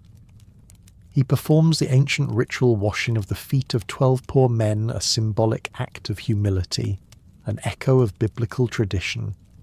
You watch as the emperor, a figure of immense power and dignity, kneels before these men performing the prescribed actions with solemn grace. The gesture itself is powerful, a visual representation of selflessness and service. It is designed to inspire awe and respect, to demonstrate the spiritual grounding of temporal authority. But as you observe, a critical thought forms in your mind, a quiet, almost devastating realization. The gesture remained. The soul was gone. This observation reflects your acute perception of hollow religious rituals, a profound disconnect between outward show and genuine spiritual essence. You sense that while the emperor is performing a sacred duty, the act itself is devoid of true empathy, of genuine humility. It is performance perfectly executed for public consumption, yet lacking the warmth of true human connection, the sincerity of a spirit truly moved by compassion. It's like watching a meticulously crafted clockwork mechanism. Every gear turns, every hand moves, but there's no living heart beating within. This moment reinforces your growing understanding that true spirituality lies not in prescribed actions, but in the authentic intention and feeling behind them. Even within elite circles, you discover folk beliefs and superstitions hold sway, providing a fascinating glimpse into the underlying cultural anxieties and the search for meaning or explanation beyond the purely rational. You overhear whispered conversations, for instance, about Lady Curzon's magnificent peacock feather gown deemed to be bad luck, before her untimely death. This isn't rational belief, but an ancient, almost primal need to find patterns, to ascribe meaning to misfortune, to explain the inexplicable. The glittering surface of aristocratic life, you realize, hides a rich tapestry of anxieties, uncertainties, and a lingering belief in forces beyond human control. It's a reminder that for all their wealth and education, these are still human beings, grappling with the mysterious and the unpredictable. These observations, this growing disillusionment with superficial displays, subtly guide you towards a different kind of spiritual framework entirely. Your later life sees the development of a unique spirituality, one centered not on traditional dogma, but on what you begin to call the true gold of human connection, of meaningful work, of authentic selfhood. You find your sacred spaces not in cathedrals, but in the humble refuges you help establish, in the hospital wards you support, in the quiet conversations with those you serve. The gold you seek is no longer the material wealth of your birth, but the invaluable currency of genuine human interaction, the profound satisfaction of work that truly makes a difference. You realize that the peace that comes from living in harmony with one's true nature becomes your guiding principle. This is your personal theology, your self-defined spiritual truth. It's a peace found in helping others, in advocating for justice, in nurturing authentic relationships rather than in formal worship or adherence to rigid doctrine. It's a profound sense of purpose and spiritual fulfillment discovered not in the grand performative rituals of the past, but in the quiet, consistent acts of compassion and self-determination. This culminates in a symbolic act of quiet spiritual repose rather than grand monuments reflecting a journey towards authentic connection in love, marriage, and family life. You now delve into the heart of the constraints that defined your early existence, the complex, often brutal interplay of love marriage and family life in the Gilded Age. For you, Consuelo, the very concept of marriage was stripped of romance and personal choice. It was from its inception a starkly transactional alliance. Your union with the Duke of Marlborough was explicitly a transaction, a sale to a duke for $10 million, equivalent to a staggering $350 million today. This immense sum, orchestrated by your formidable mother Alva, was exchanged for a royal title. You understand with chilling clarity that this wasn't a union of hearts, but a cold, pragmatic exchange for social and financial gain. Your value was quantified in millions, your person reduced to a commodity, a valuable asset in your mother's relentless pursuit of social advancement. This starkly illustrates the Gilded Age reality. For aristocratic families, marriage was a powerful tool for consolidating power, securing lineage, and elevating status entirely devoid of personal choice or love. Imagine being auctioned off not for your beauty or wit, but for the depth of your family's coffers. Your feelings, your desires, your very autonomy were simply not part of the equation. Yet even within this predetermined existence, there was a fleeting, almost rebellious flicker of genuine romantic love. You secretly engaged to Winthrop Rutherford, an American gentleman, who in stark contrast to the rigid personalities you knew, listened. He listened to your thoughts, your dreams, your quiet observations, offering a rare validation of your true self. He didn't need to prove anything, a refreshing quality in a world obsessed with status and display. This brief secret engagement represented your one true act of defiance, a desperate attempt to claim a life of your own, to choose a partner based on genuine connection rather than dynastic mandate. It was characterized by authentic conversation, by a shared understanding that felt like a breath of fresh air after years of stifling formality. But this fleeting experience of genuine romantic choice, this fragile bloom of personal happiness, was swiftly and brutally crushed by your mother. Alva Vanderbilt's absolute control over your romantic life was total, culminating in a devastating act of manipulative emotional blackmail. "You'll kill me," she would declare, her voice laced with drama, claiming heart palpitations and feigning collapse. "You'll bring shame to this family," she would whisper, twisting filial duty into a weapon of emotional torture.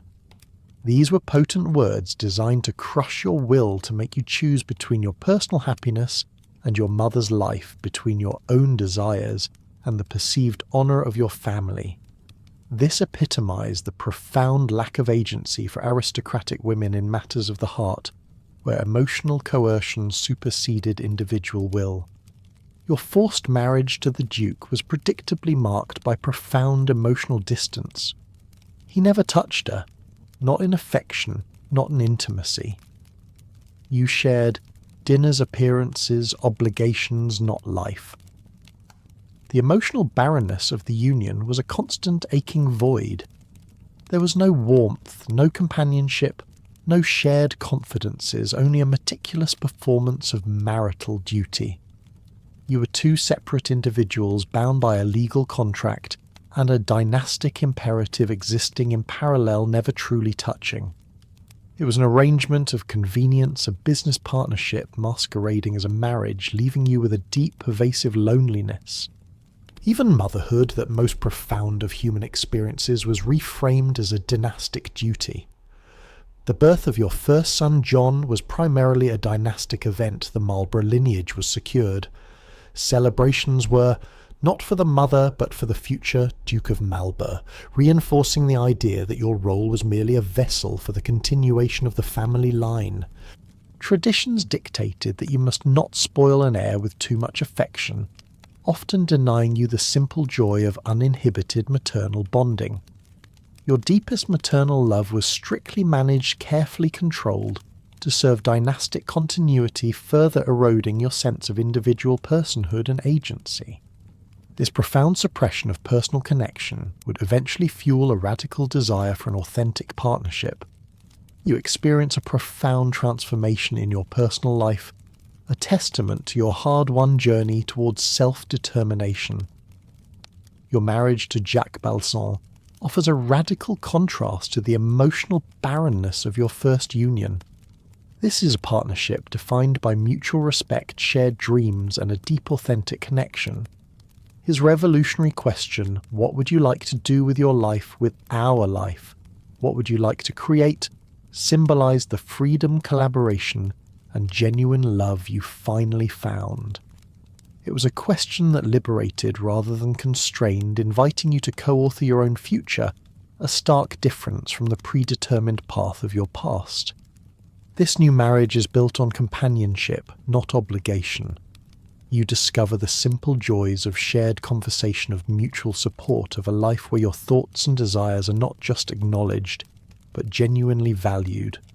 It's a partnership of equals where you're seen as an individual with your own passions and aspirations, rather than merely a symbol or a vessel for dynastic duty. Imagine the profound relief, the sheer lightness of being that comes from finally finding such a connection after years of emotional isolation. It's a true celebration of personal freedom and authentic selfhood. This authentic partnership allows you to shed the heavy weight of clan identity, a burden that had suppressed your individual will for so long. Despite your immense wealth and prestigious name, Consuelo, you had always felt absolutely no freedom as a Vanderbilt heiress. Your life was, in your own words, a golden cage. Your family name, rather than empowering you, imposed suffocating expectations and a preordained destiny for social advancement. You were groomed to be an ornament to your lineage, a beautiful but ultimately passive extension of a powerful family brand. You carried the weight of generations, a constant pressure to conform to an image that was not your own. Your identity, you realized, was often reduced to a commodity. America's latest export, the dollar princess. You were catalogued and debated in the press, your value measured like livestock, but in florals. An uncomfortable reminder that your personhood was subsumed by your family's wealth and its role in a transactional transatlantic social exchange. Every article, every public mention reinforced the idea that you were a possession, a valuable asset rather than an individual with thoughts, feelings and desires beyond your monetary worth. It was a constant public reduction, stripping away your unique selfhood in favour of a commercialised label. This reduction of your identity was further amplified by the expectations of dynastic survival. The Duke explicitly stated, "I married you," to save Blenheim, making it chillingly clear that your individual happiness and identity were entirely secondary to the survival of the Spencer-Churchill dynasty and its ancestral seat, Blenheim Palace. Your personal sacrifice was an expected contribution to the collective clan, a poignant example of individual will being utterly subjugated for a greater ancestral purpose. You were a tool, a means to an end, however grand that end may have been. Even your role as a mother was primarily a dynastic function. The birth of your first son John was first and foremost a dynastic event. The Spencer-Churchill dynasty had its heir. The line was secured. Your identity as a mother was secondary to your function as a vessel for the clan's future, further eroding your sense of individual personhood and agency. The emphasis was on the continuation of the line, not on the nurturing of a child or the fulfillment of a mother's love. You were a cog in the grand machinery of lineage, a necessary component for its perpetuation. You embark on a profound personal journey, a gradual but determined shedding of this imposed clan identity. Your quiet philanthropic work, your political activism, and ultimately your divorce and remarriage to Jacques Balsan are all profound acts of reclaiming your individual self from the overwhelming weight of both the Vanderbilt and Marlborough names. You're no longer content to be defined by lineage. You choose to define yourself through action, through service, through authentic connection. It is a slow, arduous process of internal liberation, chipping away at the expectations that have confined you for so long. Your ultimate triumph is to be known simply as Consuelo, rather than the Duchess of Marlborough or Vanderbilt Heiress. This self-defined personal identity, forged through struggle service and authentic connection, signifies your successful escape from the shadow of clan identity to a self-determined existence. You find peace that comes from living in harmony with one's true nature, a profound sense of inner coherence and belonging that no title or fortune could ever provide. This is the true wealth, the ultimate liberation to finally be yourself, unburdened by external definitions.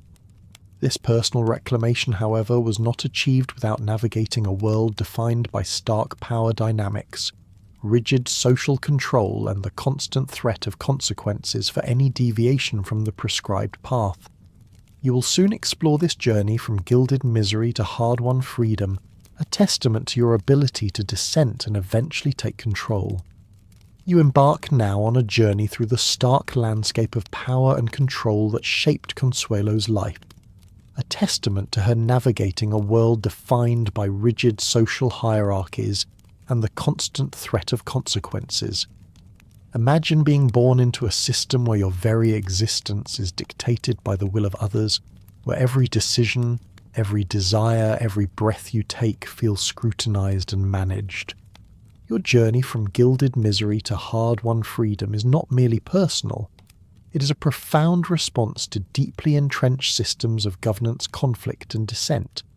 At the very beginning, maternal autocracy functions as your initial form of governance.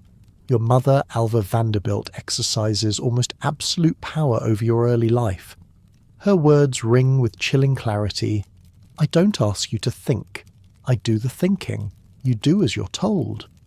This statement, delivered with unwavering authority, establishes a ruthless domestic power hierarchy.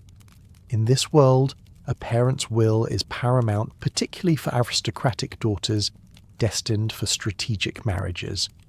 You learn very early on that your thoughts and feelings are not just secondary but actively unwelcome if they diverge from her grand design. It's like living under a benevolent dictator, where the benevolence is conditional on your absolute conformity. This control is not merely verbal. Emotional blackmail becomes a potent tool. Alva's manipulative fainting spells and claims of heart palpitations, "You'll kill me, you'll bring shame to this family," are weapons of immense psychological coercion. They force your surrender to the arranged marriage, leaving you feeling utterly trapped. This demonstrates the immense, almost inescapable psychological pressure used to enforce compliance within the powerful Gilded Age family structure. You're forced to choose between your own happiness and the emotional well-being, or even the perceived survival of your mother, a choice that leaves an indelible scar.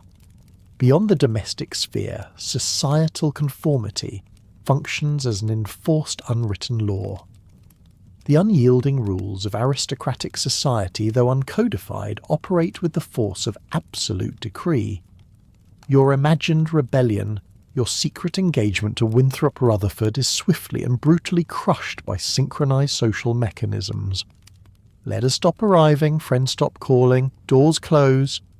This illustrates the potent power of social ostracism and collective control.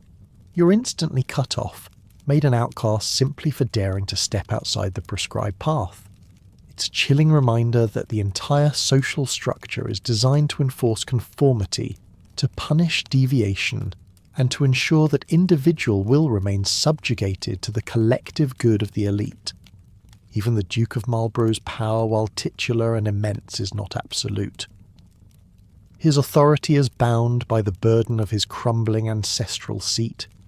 His declaration, "I married you," to save Blenheim reveals that even his authority is contingent on external financial input, your dowry. This highlights the complex interplay of inherited status and economic realities, showing that even those at the top are subject to broader forces. His power, though vast, is also a form of gilded responsibility.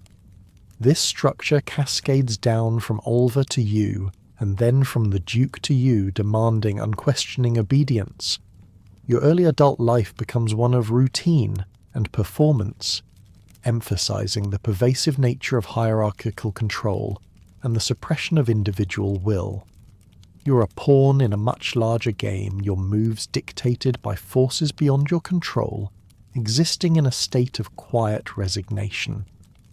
This constant suppression, however, will eventually ignite a powerful spark of dissent, leading you to challenge the hierarchy through direct action. You recognize that navigating this rigid world requires more than just quiet endurance. It demands a subtle understanding of the legal and enforcement mechanisms that underpin it. The unyielding hand of convention, though often invisible, acts with the force of iron. Your forced marriage is not just a social arrangement, but a legally binding contract, and the societal enforcement of its permanence is immense. Divorce was almost unthinkable in Edwardian England, requiring often unequal grounds: adultery for men, abandonment, violence, disgrace.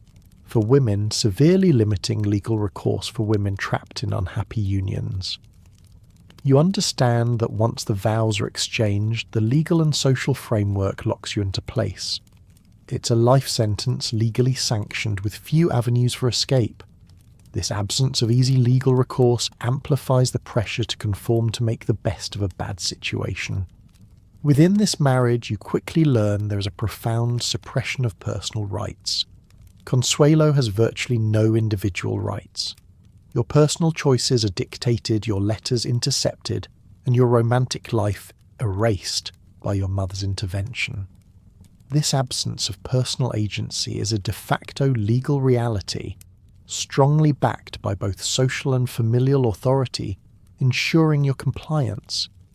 Your very personhood is subsumed by your marital status, a chilling reality where your individual desires hold no legal weight. Imagine not being able to receive or send a letter without it being opened and scrutinized by others. The press acts as a powerful public enforcer of morality and social norms. You are catalogued and debated as the richest bride in the world and America's latest export. Your image scrutinized, judged, and disseminated for public consumption. This pervasive public scrutiny effectively dictates your image and reinforces the transactional nature of your marriage. There is no privacy, no legal protection from the relentless gaze of public opinion, which acts as a powerful quasi-legal punishment for any deviation from the ideal. You're in essence constantly on trial in the court of public perception. However, a pivotal shift occurs with the eventual annulment of your first marriage. This is a rare and significant legal battle requiring proof of coercion in the original union. It is a long, arduous process fighting against the very institutions that initially bound you. Alva's admission that she had forced her daughter unwillingly to marry becomes the crucial legal evidence that finally grants you freedom. This highlights how powerful social and familial coercion could override personal will even in a legal context, and how difficult it was to undo such a forced union. This legal victory is not just personal, it's a quiet challenge to the established order, a testament to the possibility of legal liberation. Earlier attempts at rebellion resulted in immediate and devastating public punishments through social ostracism. Winthrop Rutherford's name is blackened in society, and you yourself face your mother's fury and emotional collapse. These illustrate how immediate social ostracism and familial disapproval serve as powerful quasi-legal punishments, enforcing conformity far more effectively than any written law. You learn that defying the social code carries immense immediate consequences. As your life progresses, you actively engage with justice through policy reform. Your work sitting on the National Commission on the Declining Birth Rate and your efforts to secure legal protection for working women represent a profound transformation. You shift from being subjected to rigid laws to actively influencing and reforming them, turning into a proponent of legal change. You use your hard-won freedom and influence not just for personal gain, but to advocate for systemic justice, transforming from a prisoner of convention to an architect of a fairer society. You understand that beyond the visible hierarchies and legal strictures there exists a more insidious form of control, the shadow of death and honour, a pervasive cultural force shaping decisions and enforcing conformity through the most profound fears. Imagine a world where the threat of a metaphorical death or the crushing weight of dishonour holds more power than any physical restraint. Emotional death becomes a weapon in your mother's arsenal. Alva's dramatic claims of heart palpitations and whispers of "you'll kill me" to you effectively using the spectre of her own death, intertwined with shame and filial duty, serves as a profound mechanism of control. This emotional blackmail forces your compliance, making you believe that your personal choice could directly cause your mother's demise. It's a heavy burden for a young soul, a chilling manipulation that ties your will to the most primal fear of causing harm to a loved one, especially one who holds such power over your life. Your surrender to your mother's will, and your agreement to marry the Duke born of exhaustion and having run out of choices, is a profound form of self-sacrifice. It represents a metaphorical seppuku of your own heart and will. You choose to preserve family honour and avoid societal shame at immense personal cost. This isn't a physical death, but an emotional and spiritual one, where a part of your authentic self is extinguished to uphold a public facade. The dignified, almost resigned acceptance of your fate on your wedding day. She has not run. That is all the world needs to know. And throughout your unhappy marriage reflects a powerful societal expectation. Women in your position are expected to endure profound unhappiness with grace and composure, valorizing this emotional stoicism as a form of honor. To break down to show genuine distress would be a failure of character, a blemish on the family name. Yet this internal suppression cannot last forever. A dramatic event, a death as a catalyst for self-reflection, changes your perspective. A Roman doctor's misdiagnosis of a terminal illness for you 6 months, perhaps a year, is terrifying not primarily for the physical end, but because her life had not yet begun. This existential threat forces a critical re-evaluation of your constrained life, highlighting the spiritual death of an unlived existence. You realize with chilling clarity that you are merely existing, not truly living. This revelation sparks an urgency, a desperate need to reclaim your life before it truly ends, before the metaphorical death becomes a literal one. The symbolic death of a former self soon follows. The act of taking down your wedding portrait and placing it face down, after your separation from the Duke, represents the death of your former self, the Duchess of Malba, and your silent assertion of personal freedom from the dictates of honour and obligation. This is a private ritual of shedding a forced identity, a quiet declaration of independence performed in the sanctity of your own space. It's a powerful statement, a deliberate act of erasure of a past that was not truly yours. Finally, grief as unsuppressed humanity becomes a profound release. The deaths of your father, your son Ivor, and eventually Jacques, while deeply painful, are also catalysts for your growth. Ivor's death in particular allows you to allow herself to crumble, to rage, to weep, finally releasing the suppressed grief and pain you had learned not to break in public. This acceptance of raw emotion marks a profound shift towards an authentic confrontation with loss and the value of genuine human connection. You realize that true honor lies not in stoicism, but in embracing the full spectrum of human experience, even its deepest sorrows. This acceptance of vulnerability, This newfound capacity for genuine grief will open your eyes to the suffering of others, planting the seeds of discontent and compassion that lead to rebellion. You find yourself now with a profound shift in perspective, a burgeoning social conscience born from your personal struggles and the raw experience of grief. This inner transformation leads you to witness and eventually act upon seeds of discontent and peasant rebellion. Iki, in the world around you, transforming your path towards compassion and active intervention. Despite your privileged upbringing, you begin to feel those seeds of discontent after encounters with true suffering. Your nurse Bua had been the first to gently crack open your shielded world, exposing you to the paralysed daughter of a groundskeeper. This stark contrast to your own gilded reality was an early unsettling lesson in societal inequalities, a quiet whisper that there was a world of hardship beyond your mansion walls. It planted a fundamental question in your young mind: why was such suffering allowed to exist? This nascent awareness solidified into direct confrontation with poverty's cruelty during your visits to the local villages round Blenheim. Stepping out of the palace gates, you encountered the raw, unvarnished brutality of poverty. An elderly woman's candid statement delivered with a weary resignation that pierced your aristocratic insulation became a haunting truth. "We don't always, your grace. Last year we lost 3 from this lane alone. The cold takes the old ones first, then the babies." This shattered your sheltered perspective, revealing the systemic lack of relief, the unmitigated impact of harsh elements on common people, a reality far removed from your own heated, silk-lined existence. You saw firsthand that nature's fury combined with societal neglect was a death sentence for many.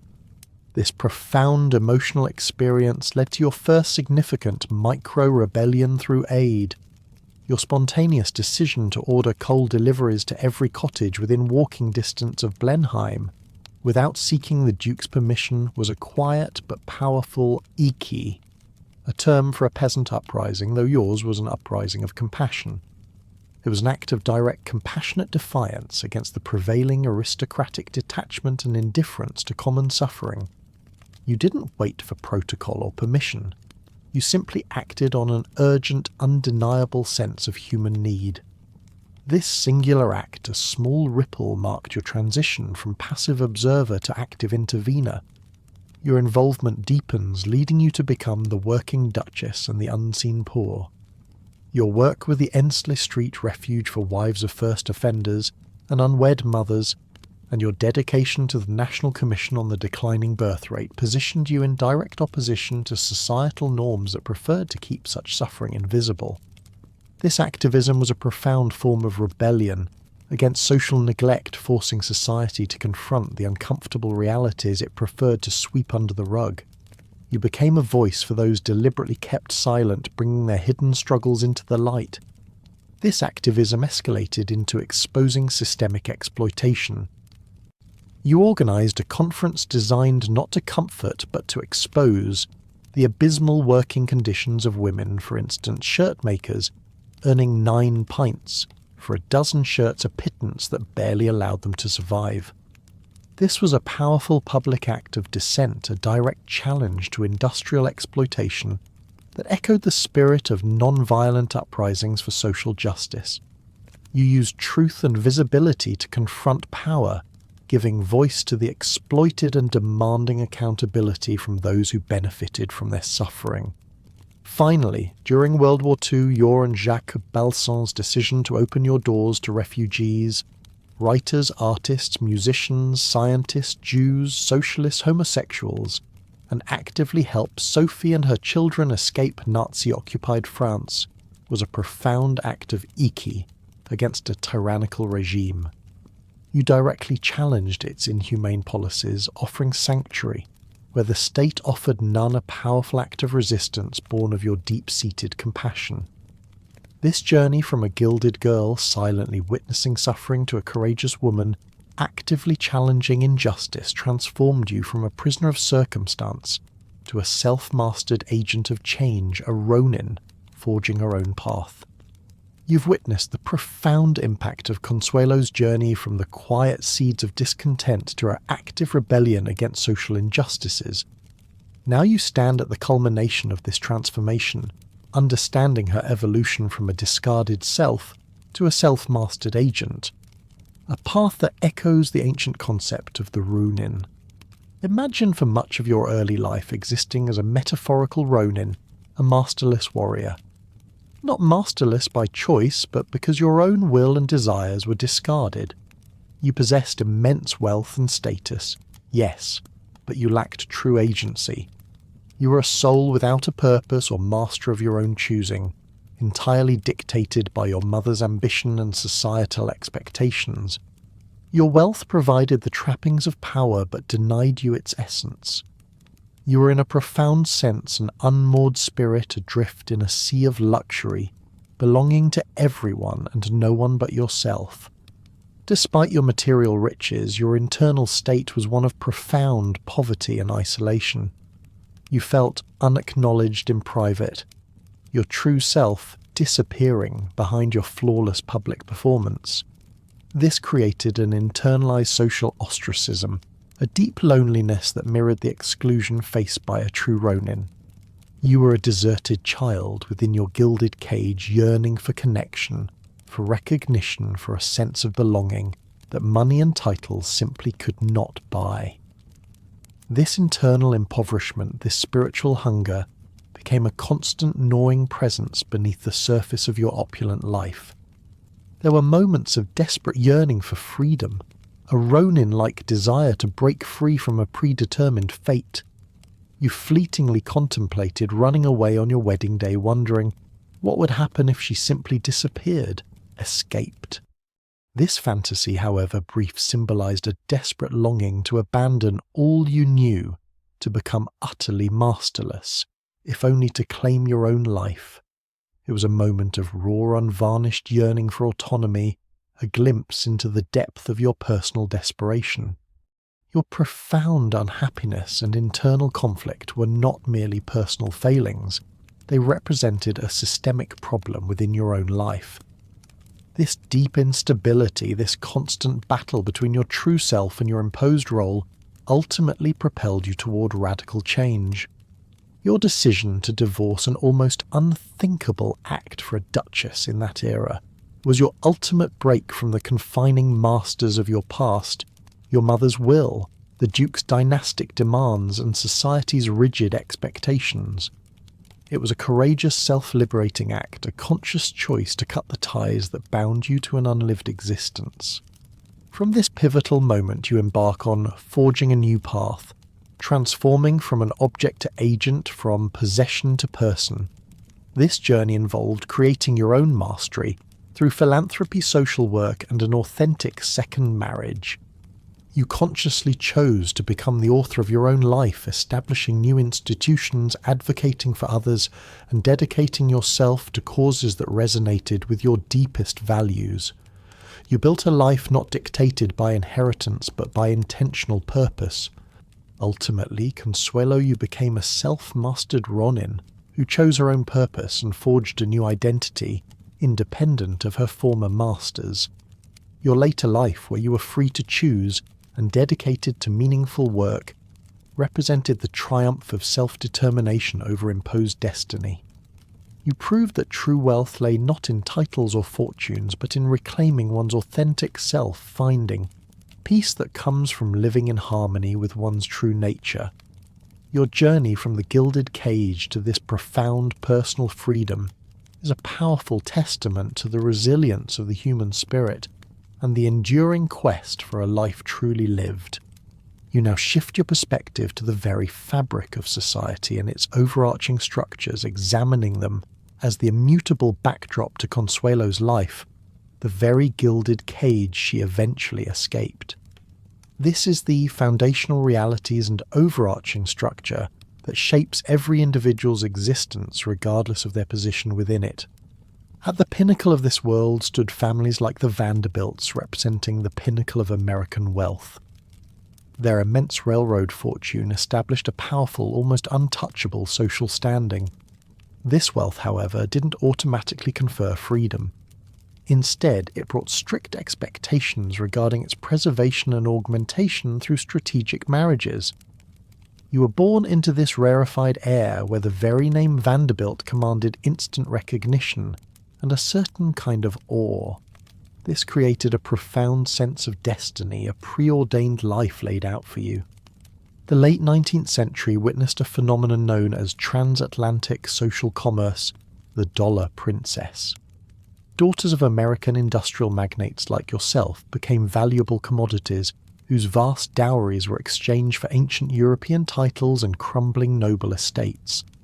This was a transactional social system, a grand exchange where new money bought old prestige, illustrating the economic underpinnings of social mobility or lack thereof. Your worth was quantified in millions, your person reduced to an asset in a global market for status. Upon marrying the Duke of Marlborough, you ascended to the ducal rank as a fixed role within British aristocracy. This title dictated a life of rigid protocol, ceremonial duties, and public appearances, often at the expense of your individual identity. You became a living symbol, an embodiment of a long-established lineage rather than an independent person. Your role was fixed. Your path prescribed a public persona that consumed your private self. Beneath the glittering surface, the vast majority of society, the invisible labouring classes, endured daily struggles with harsh labour, inadequate living conditions, and a lack of social mobility.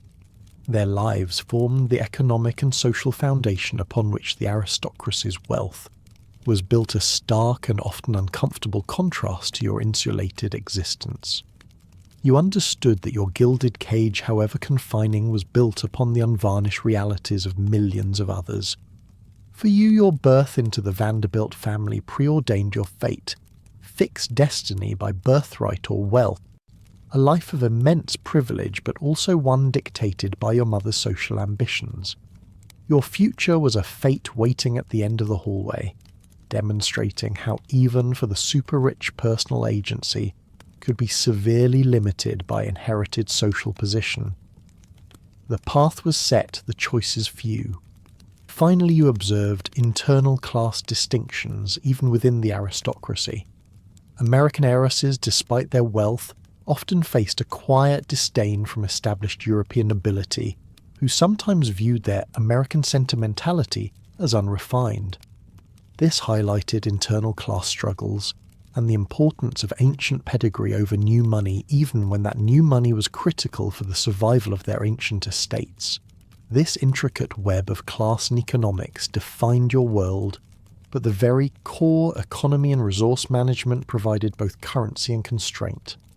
You now delve deeper into the fundamental engine of this world, its core economy and resource management, where wealth serves as both currency and constraint. The Vanderbilt fortune, your family's vast wealth, was no accident of birthright, but the product of an unprecedented concentration of wealth in the Gilded Age amassed through the relentless, often brutal expansion of railroad and shipping empires. This wasn't merely money.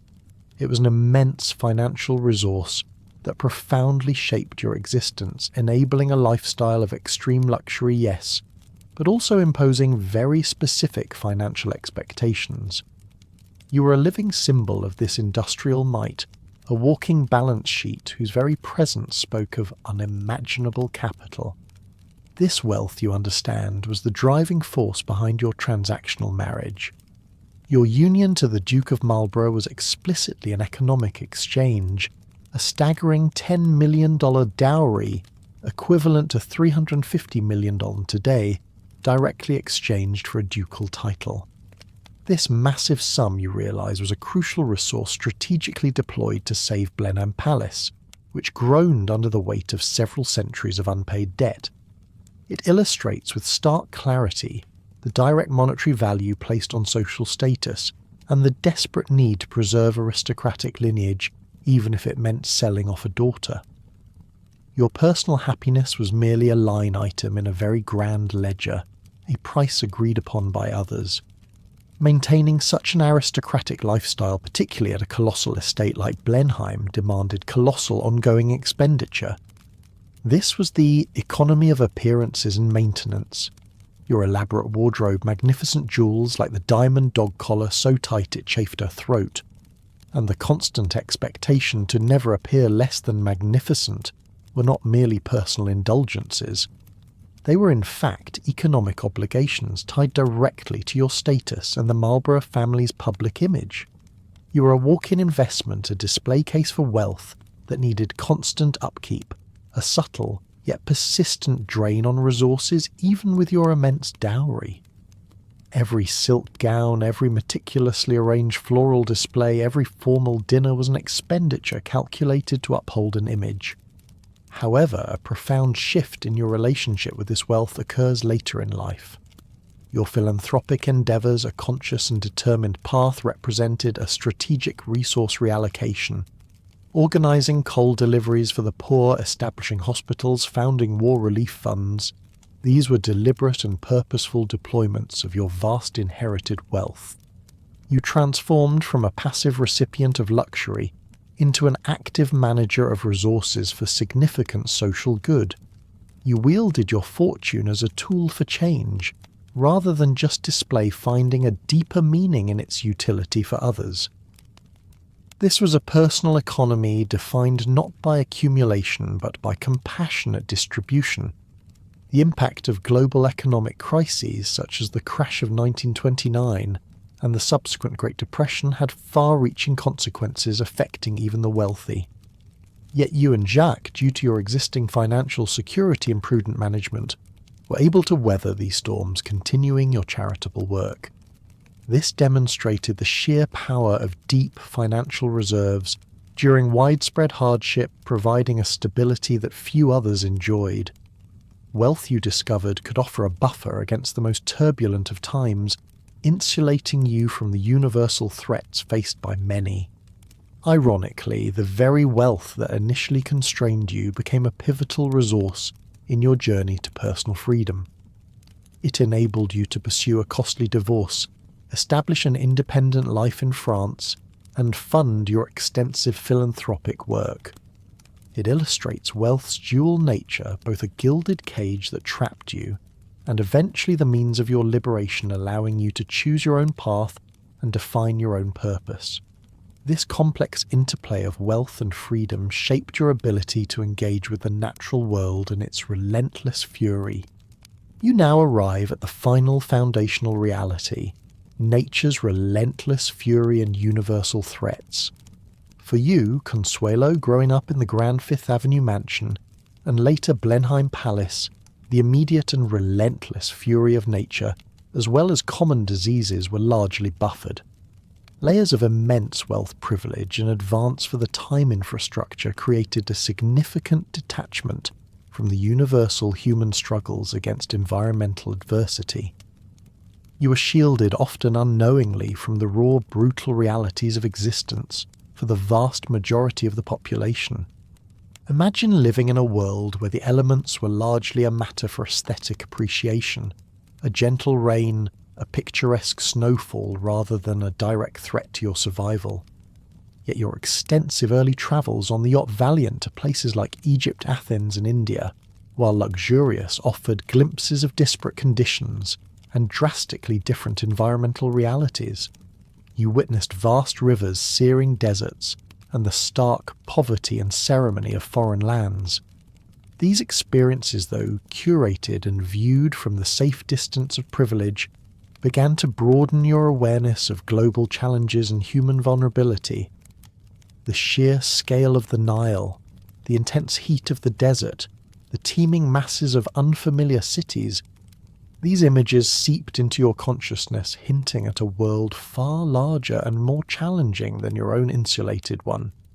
You began indirectly witnessing systemic threats, even in moments of opulence. While dining in grandeur in India, your awareness of famine-starved children watched from behind palace walls provided an early unsettling glimpse into the devastating human cost of food scarcity. This was not a personal experience, but a profound observation, a crack in your shielded reality. You saw the hungry eyes, the emaciated forms, and the stark contrast between your elaborate meal and their desperate need. This sight burned into your memory began to register the systemic nature of these threats. Not just a single bad harvest, but a fundamental lack of resources and distribution that led to widespread suffering. It was a silent, powerful education in global inequality, a seed of social conscience planted early in your journey. This detachment, however, shattered when you began confronting local hardships directly. Your visits to the small villages surrounding Blenheim were transformative. You stepped out of the palace gates and into a world where the struggle for survival was immediate and visceral. You learned from an elderly woman a chilling truth. Last year we lost 3 from this lane alone. The cold takes the old ones first, then the babies. This candid statement revealed the brutal, unmitigated impact of harsh winters and lack of resources on common people, starkly contrasting with your own sheltered existence. The cold was not an abstract concept, it was a killer. This direct exposure to unvarnished suffering became a powerful catalyst propelling you into action.